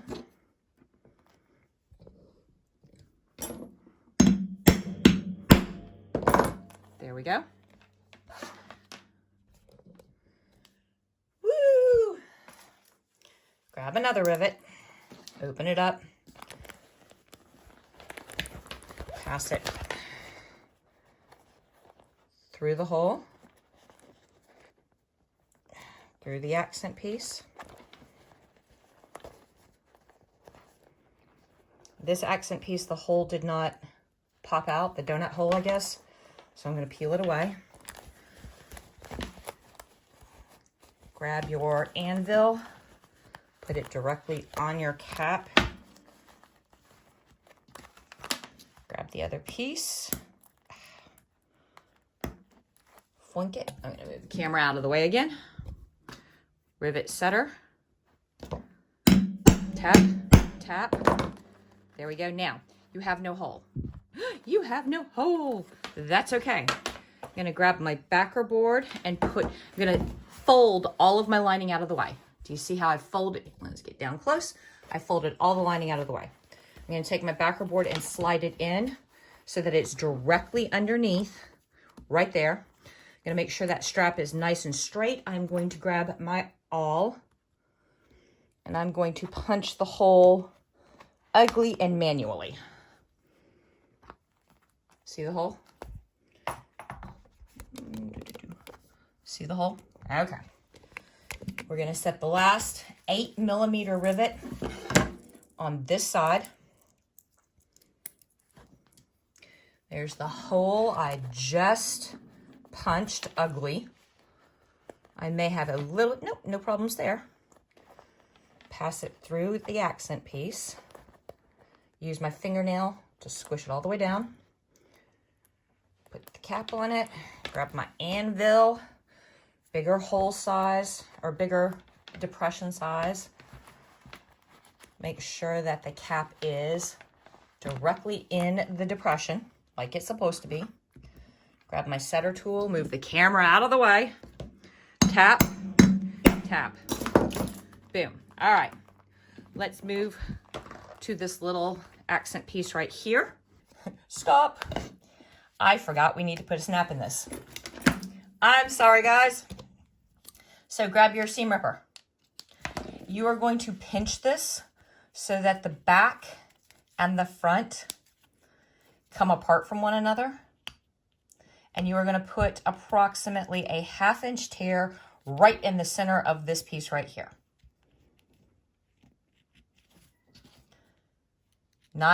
Don't go bigger than a 1/2 inch or so. Then you are going to grab a button, a cam button, and you are going to pass it into this hole. Point and all. And then you are going to carefully work it down to the dead center behind that accent piece right there. Dead center. Like that. Like that. Then you're going to press down. Like that. Like that. Then you are going to take the outie, the male, the pokiati part, and put it like that. And then you are going to grab your cam pliers and you are going to smush it into place.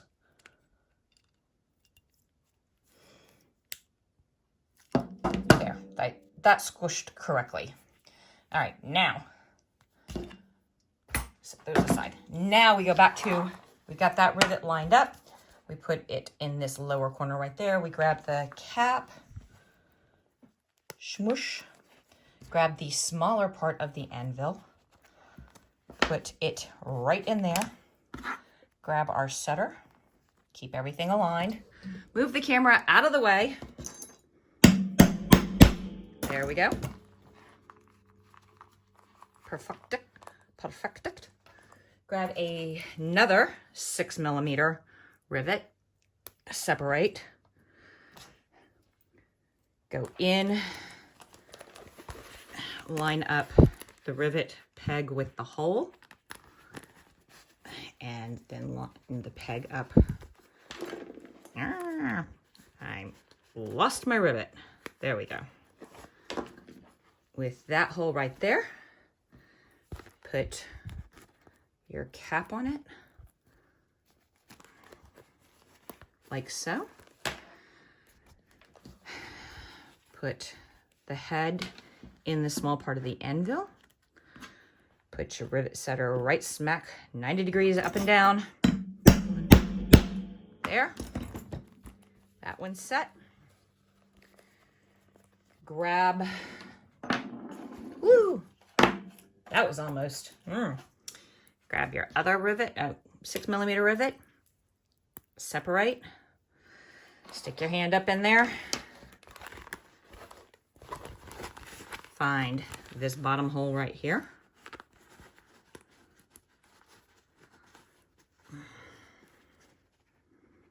put the peg through, fish it through your decorative piece, put the cap on it, lay it into your anvil, put your tapper, tap, grab the last 6mm rivet, put the peg in through the outdoor, up through that hole, align it with the hole in the decorative piece. There we go. Come here. There. Squish it down. Find where you lost the cap. Put the cap on it. Take the smaller side of the anvil, line it up, put your tap, tap, tapper on it. Tap, tap, tap. There we go. Oops. Hold on a second. All right, back. I had to go spelunking for parts. All right, we're ready to do this strappy strap right there. So, voila. We're moving back to the 8mm rivets, and it's going to work just like this side right here. We're going to fish the rivet post up through our pre-drilled hole. We're going to make sure our lobster claw is pointed down. We're going to fish the rivet post through our first hole right there. We're going to use our fingernails to squish it down. Put our cap on. Grab the big side depression. Line it up with the cap. Put our tap, tap, tapper. Tap, tap, tapper. And we've tapped. Grab our next 8mm rivet. Pass it through the hole in the lid. Hold it in place while we push it through the hole in our decorative piece. Squish, squish, squish. Put the cap on it. Boom.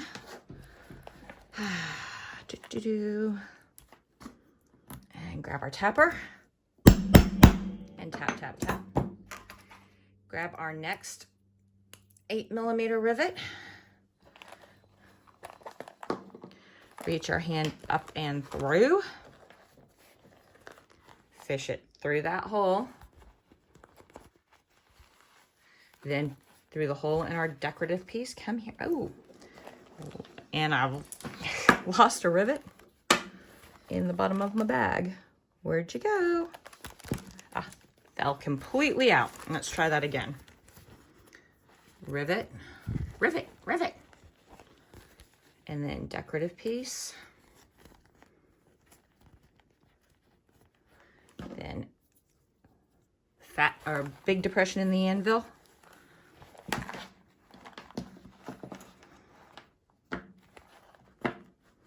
Cap. Tap, tap, tapper. There we go. And now remember how on the other side we had to use our backer board and awl. We're going to need to do that again for this last one right here. Since your hole's already pre-drilled on the decorative piece, all you have to do is this. And then lift up a little bit on your backing vinyl until you hear it pop through.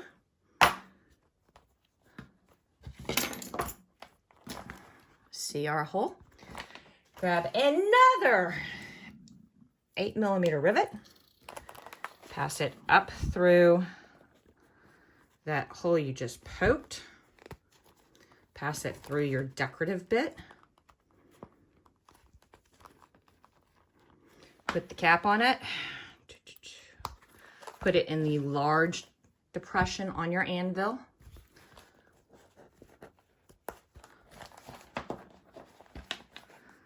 Take your tap, tap, tapper.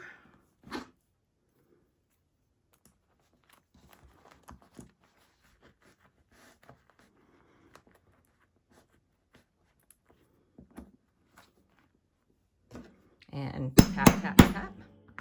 There we go. Okay. Take all that stuff away. Before we start doing lining stuff, we need to put the other half of our snap in. So tuck your lining into your bag just to get it out of the way for this next step. Okay.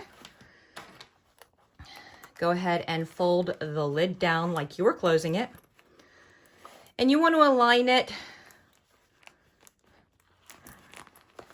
so that when you're done, there's a fold right across the top of that stitch on the lid, on the flap.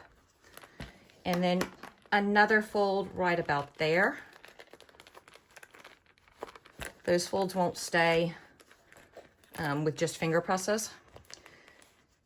And that is how you're going to eyeball, and you want to make sure you're left, right. And then what you do is you just press like that. because we used the male bit, when I release this, you'll see a tiny impression on the leather. See the tiny impression? Before it goes away, because this is self-healing leather, put a chalk mark. Just like that.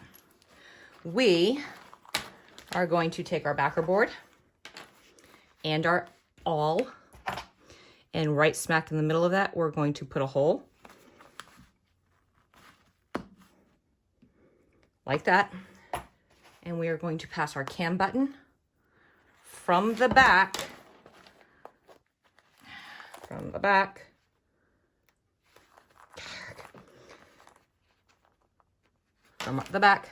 to the front.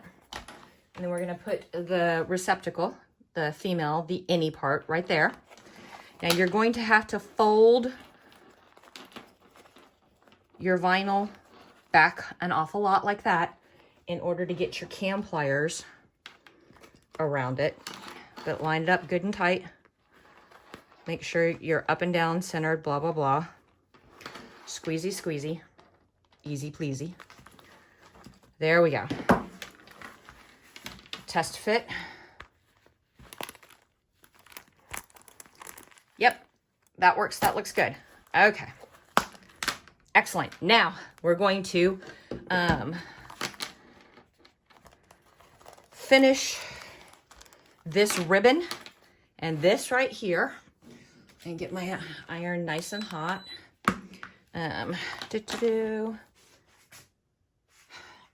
And then we're going to do the side attachments.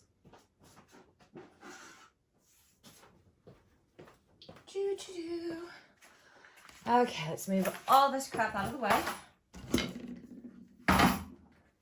Now I am going to put down my backer board because that tiny little iron is super hot, and if I don't, then just using the portable ironing board that I have will work my cutting mat. So you might, if you're like me, you might need to put additional surface between your mat because you don't want to ruin your mat. Okay, first things first. On our lining, you will see that we've got this big piece right here. Fold it down so that it's even with all that stitching. And you're going to have a fun time getting everything up and out of the way so that you can press a crease in that. You can use a regular iron. Ooh, I am losing English today. There we go. But see how I've folded a nice little crease in that? We're going to come over here and do the same thing. Fold this down like so that it's even with both the left and right seam, and put a sharp little crease in it like so.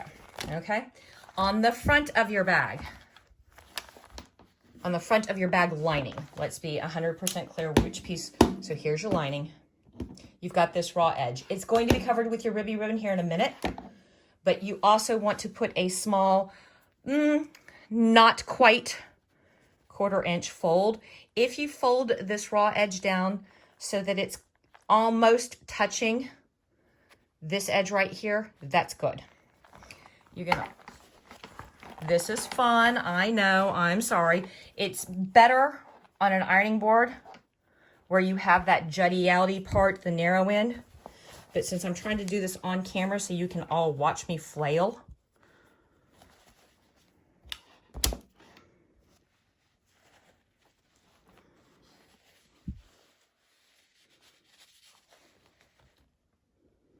there. Okay, there's that, there's that. We're gonna tuck that all in. And then when you do tuck it in, make sure that your left and right flappy flap gets tucked in too. And now you will notice the interfaced gusseted piece also sticks out a little bit. That's fine. We're about to iron that down. So you see there it's about 1/4 inch and there it's about 1/2 inch. You're gonna fold it. You're gonna fold it along the 1/4 inch diagonal. It's going to slope down. Oh, let me get back on camera for that. Okay, so interfaced gusset part. If you notice on the back where the lid's at, that's only about 1/4 inch, and that's about 1/2 inch. We're going to do it diagonal, like so. And you can just hold it with your finger.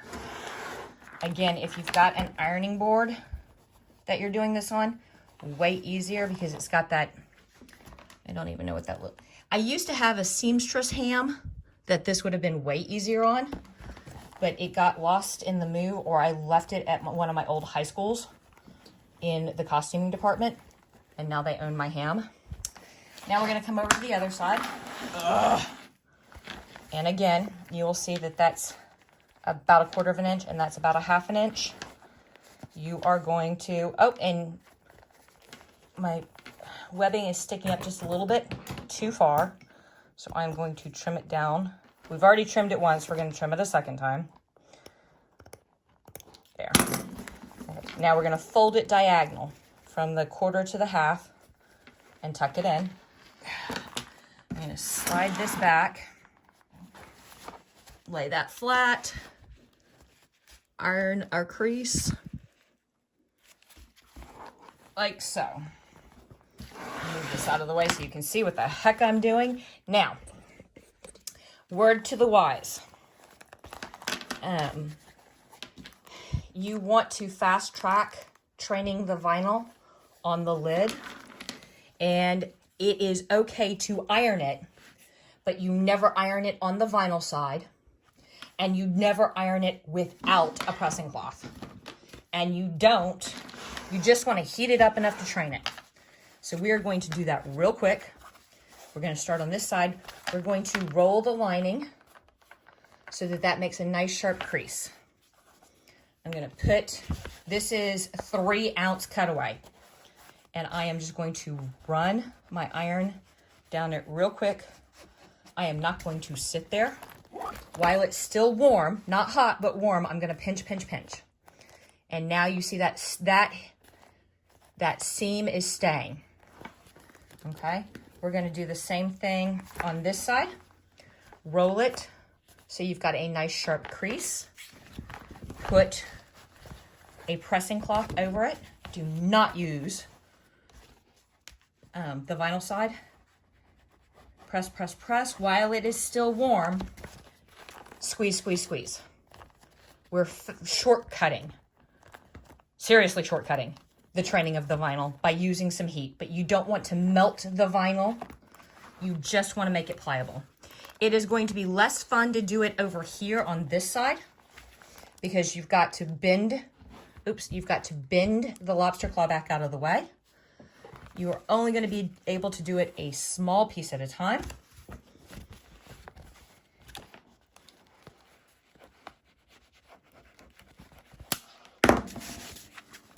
While it's still hot, do that.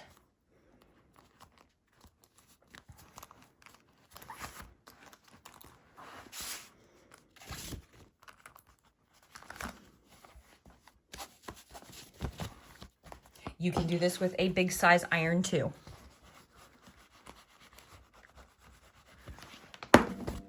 Just be careful and do not scorch your vinyl.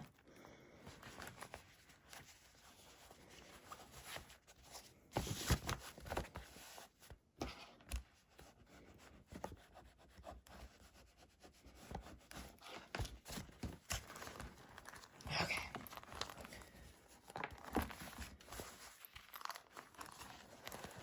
Now, see how much better and prettier that looks? Okay. So now let's work on this ribbon. So we are going to lift this up so you get a better look. We're going to make sure that our lining is squared away in here. You want your corners of the lining and the corners of the bag to meet. So we've already ironed that down. We've ironed that down.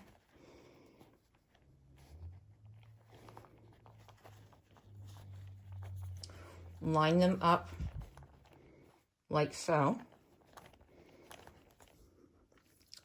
and pin them together on this side.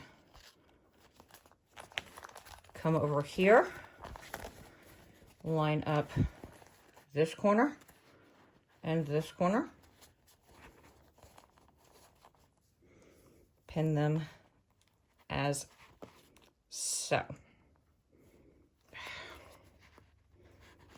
Like that. Okay. Fold your ribbon down and remove, if you're using the 1/4 inch quilter's tape, remove the back. Okay. Make sure your lining's all tucked. The edge we ironed on the lining right here should be right up against the vinyl. Go ahead and fold the ribbon down a little bit so that it's just tight up against the raw edges. We're gonna,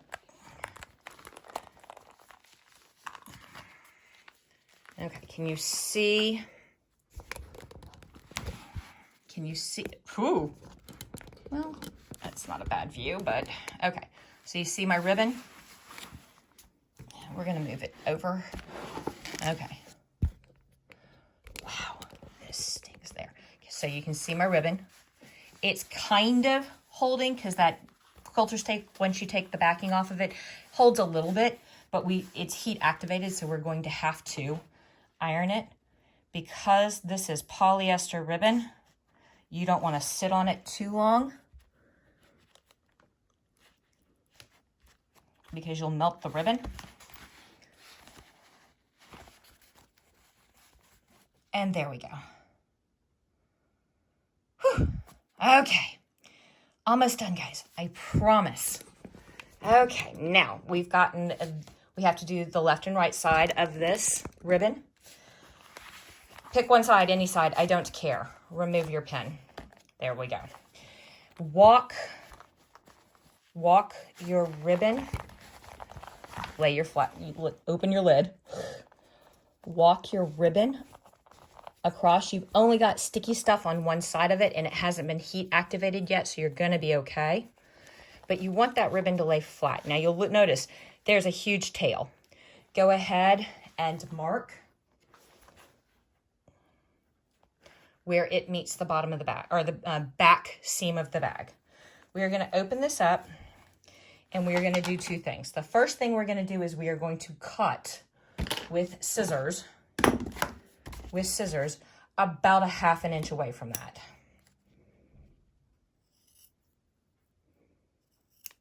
Then we are going to flip it over and transfer our mark, then flip it over. So there's the mark we made.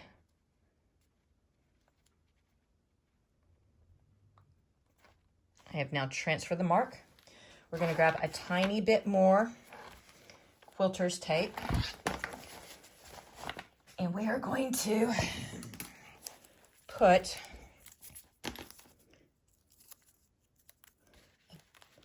perpendicular, right like that.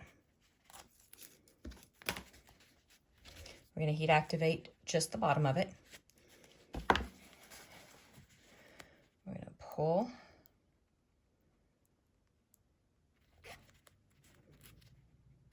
The paper backing off. I say that. There we go. Now, we're going to bevel from the edge of the tape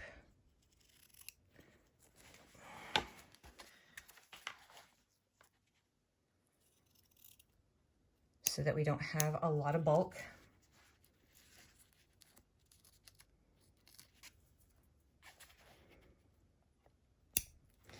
Because it's polyester ribbon, we're going to seal the ribbon. We're going to fold back like so. We're going to activate. There we go. We are going to put a piece of quilter's tape Help if I had 10 arms, wouldn't it? On this edge as well.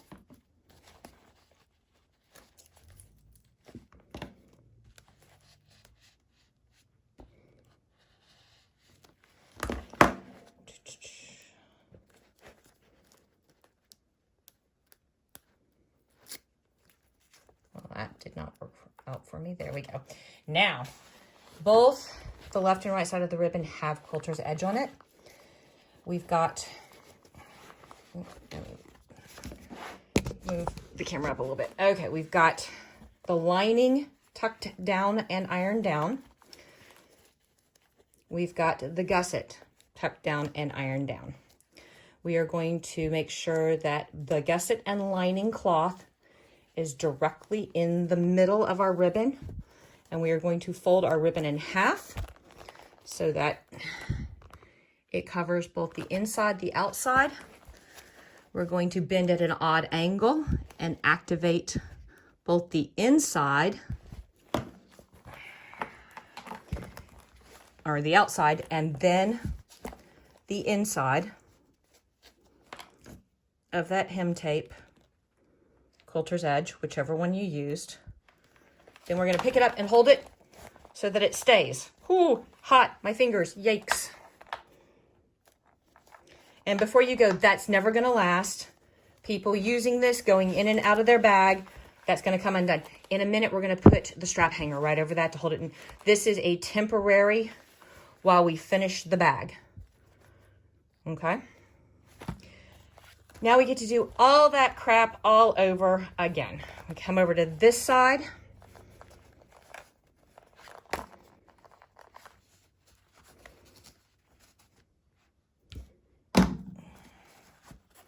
I am not liking the wrinkle right there.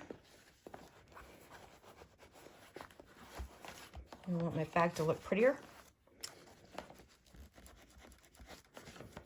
There, better. Better. There we go. See, much better. Okay, we're going to pull our pin. We are going to find where that bag, that ribbon meets the back of the bag right there. We are going to pick this up and transfer right there. We're going to flip this over.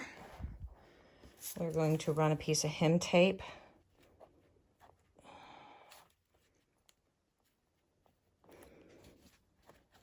perpendicular across the ribbon. Heat that bad boy up. Oops. Okay.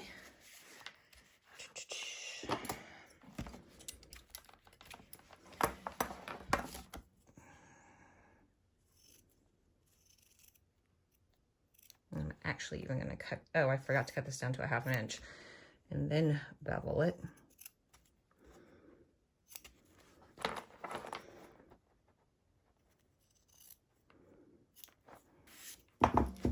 Take my lighter and seal it. Grab the back. Fold this over.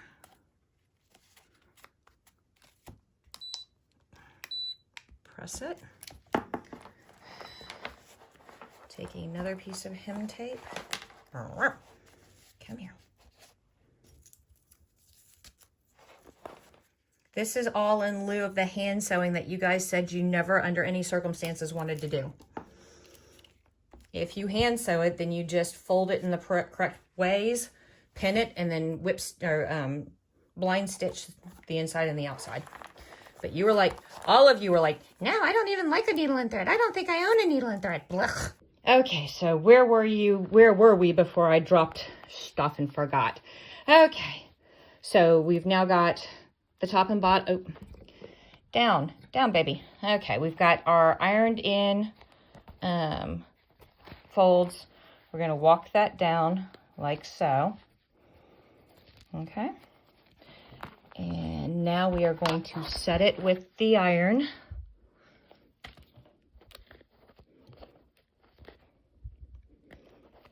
On the outside and then flip it over and set it on the inside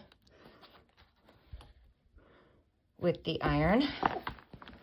All right, there we go.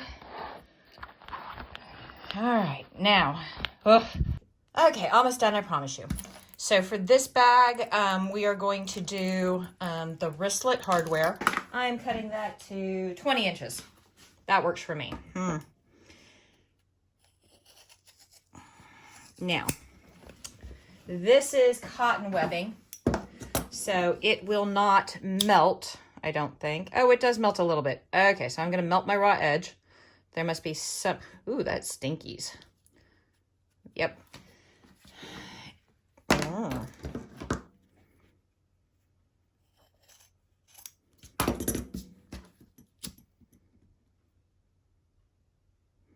That is an unpleasant smell. Okay. There we go. There we go. I am going to take the jump rings off of these.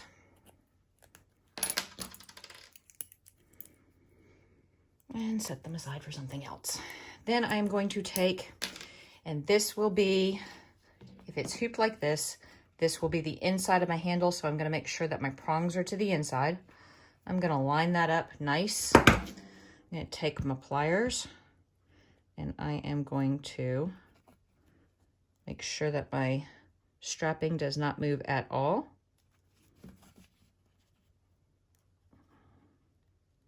And I am going to squinch those down. Nice and tight, nice and tight. There we go. We're gonna come over here. We're gonna make sure that the prongs are to the inside so that the less pretty side is, you know, on the inside and not showing.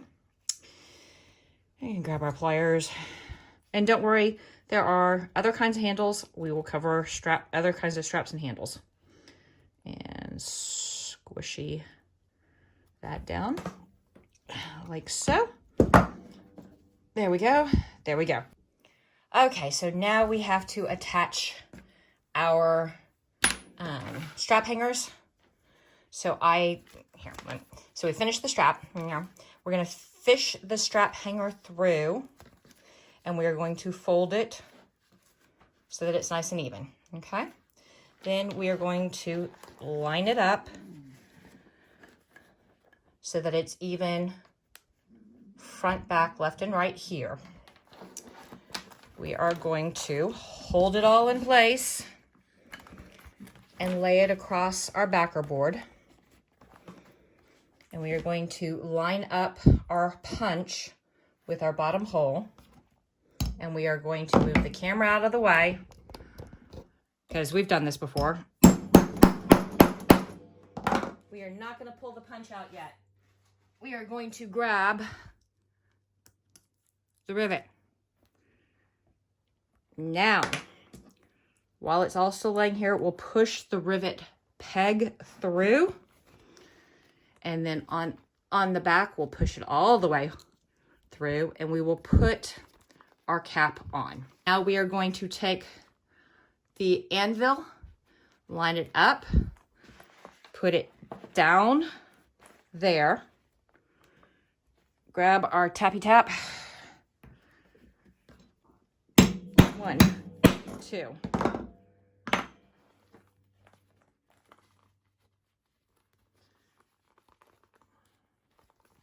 And there we go. You see? All right, we've only got to do that 5 more times, or actually 2 more times, because I forgot to turn on the camera for the other side. So we've only got to do that 2 more times. So lay it, make sure everything's still all even. Grab your hole tap.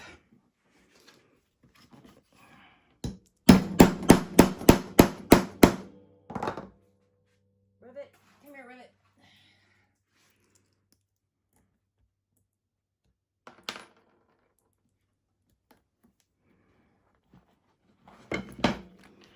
Pushy, pushy. Put your cap on. Move this out of the way. Line up your anvil. Grab your tappy tap.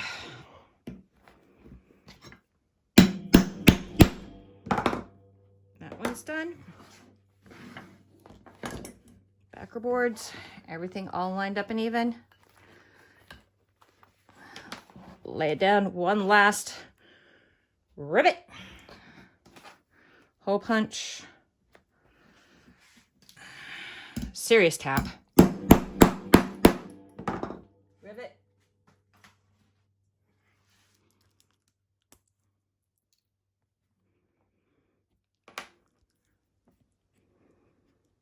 Push it through. Make sure that you press down. Oh, press down. There we go. Anvil. Tappy tap. All right. That boy is all set. Okay. Snap. Attach. Attach. Okay, so that is one type of handle attachment. Oops. Like so. And the bag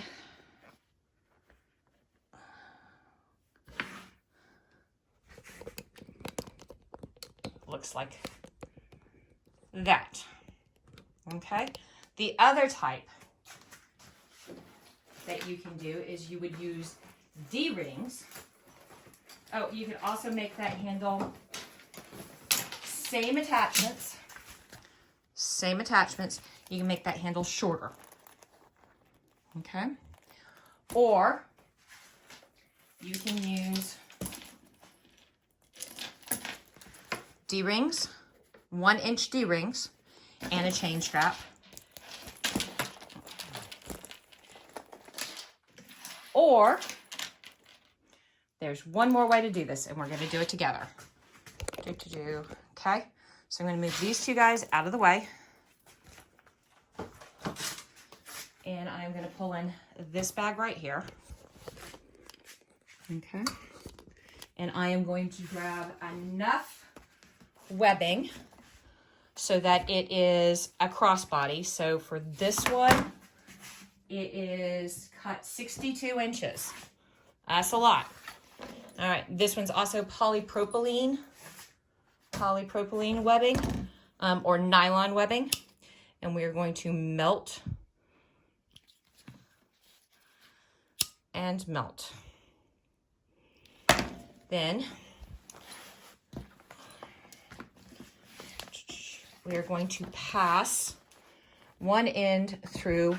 I attached bar hooks or bar rings.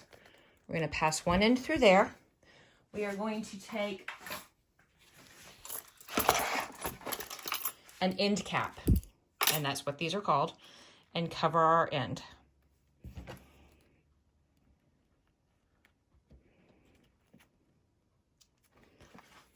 Like so.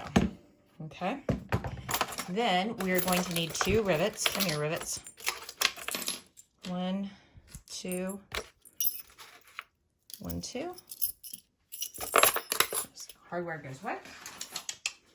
We are going to grab our backer board. We're going to slide this so that we have enough room for the rivets, but that it's fairly low down. And we are going to tap 2 holes. Actually, we'll do 1 hole, load the rivet. Can you see what I'm doing now? Okay, so I've got this bent back over on itself. This is the inside of the strap. I am tapping a hole right there. Camera out of the way.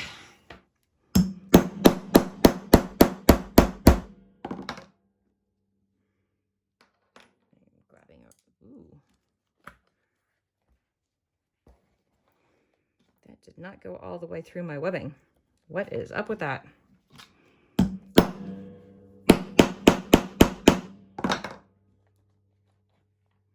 That went all the way through.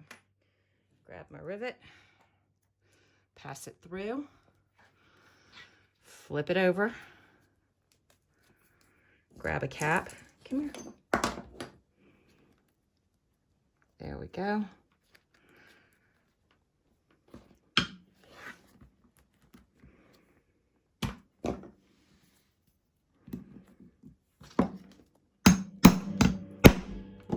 All right, so there's one rivet.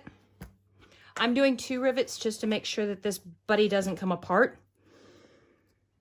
You can do just the 1 rivet. It's entirely up to you.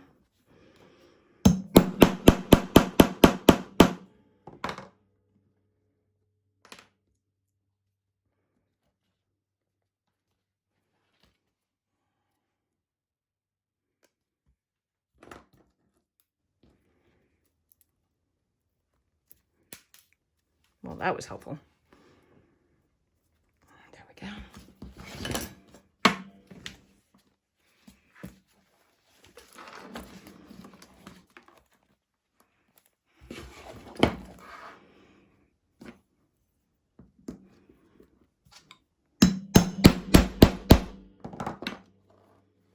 There we go. And now I'm going to come over here. Make sure that you don't twist your strap. Let's do that again. So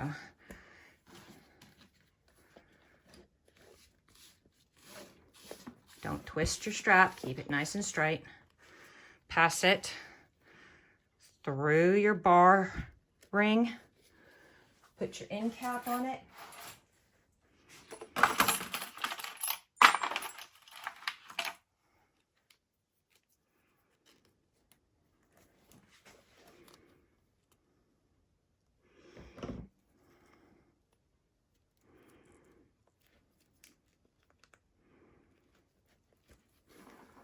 Okay, then figure out what is the least obtrusive amount of overlap you need right there.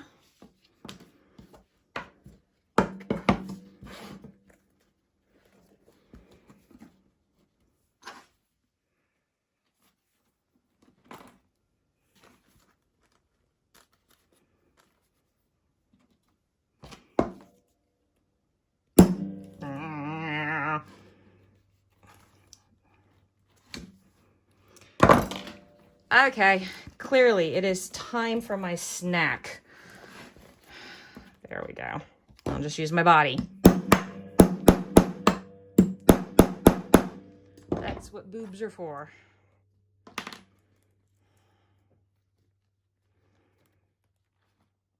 Oh, I didn't go all the way through. Son of a biscuit. Ah!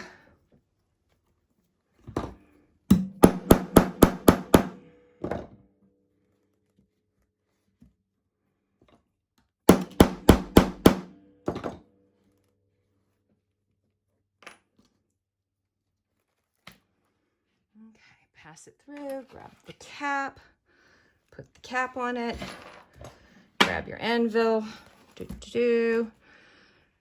grab your tappy tapper, tap, tap, tap. Ah.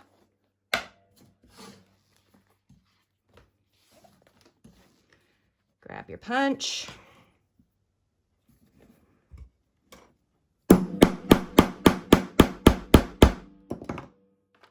Grab your rivet.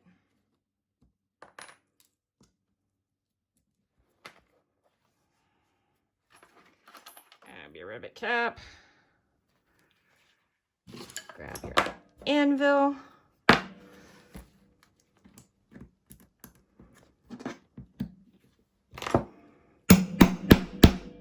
There we go. Get all this crap out of my way. All right, guys. There we go. So there we go, guys. There is the cross body with the bar ring holder or bar ring hardware.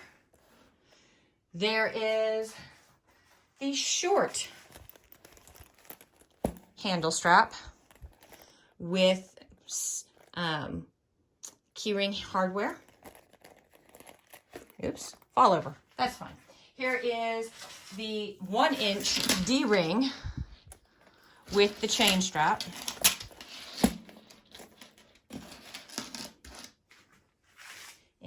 need to pan out a little bit for the one we just all worked together, which is the hardware attachment with the longer strap.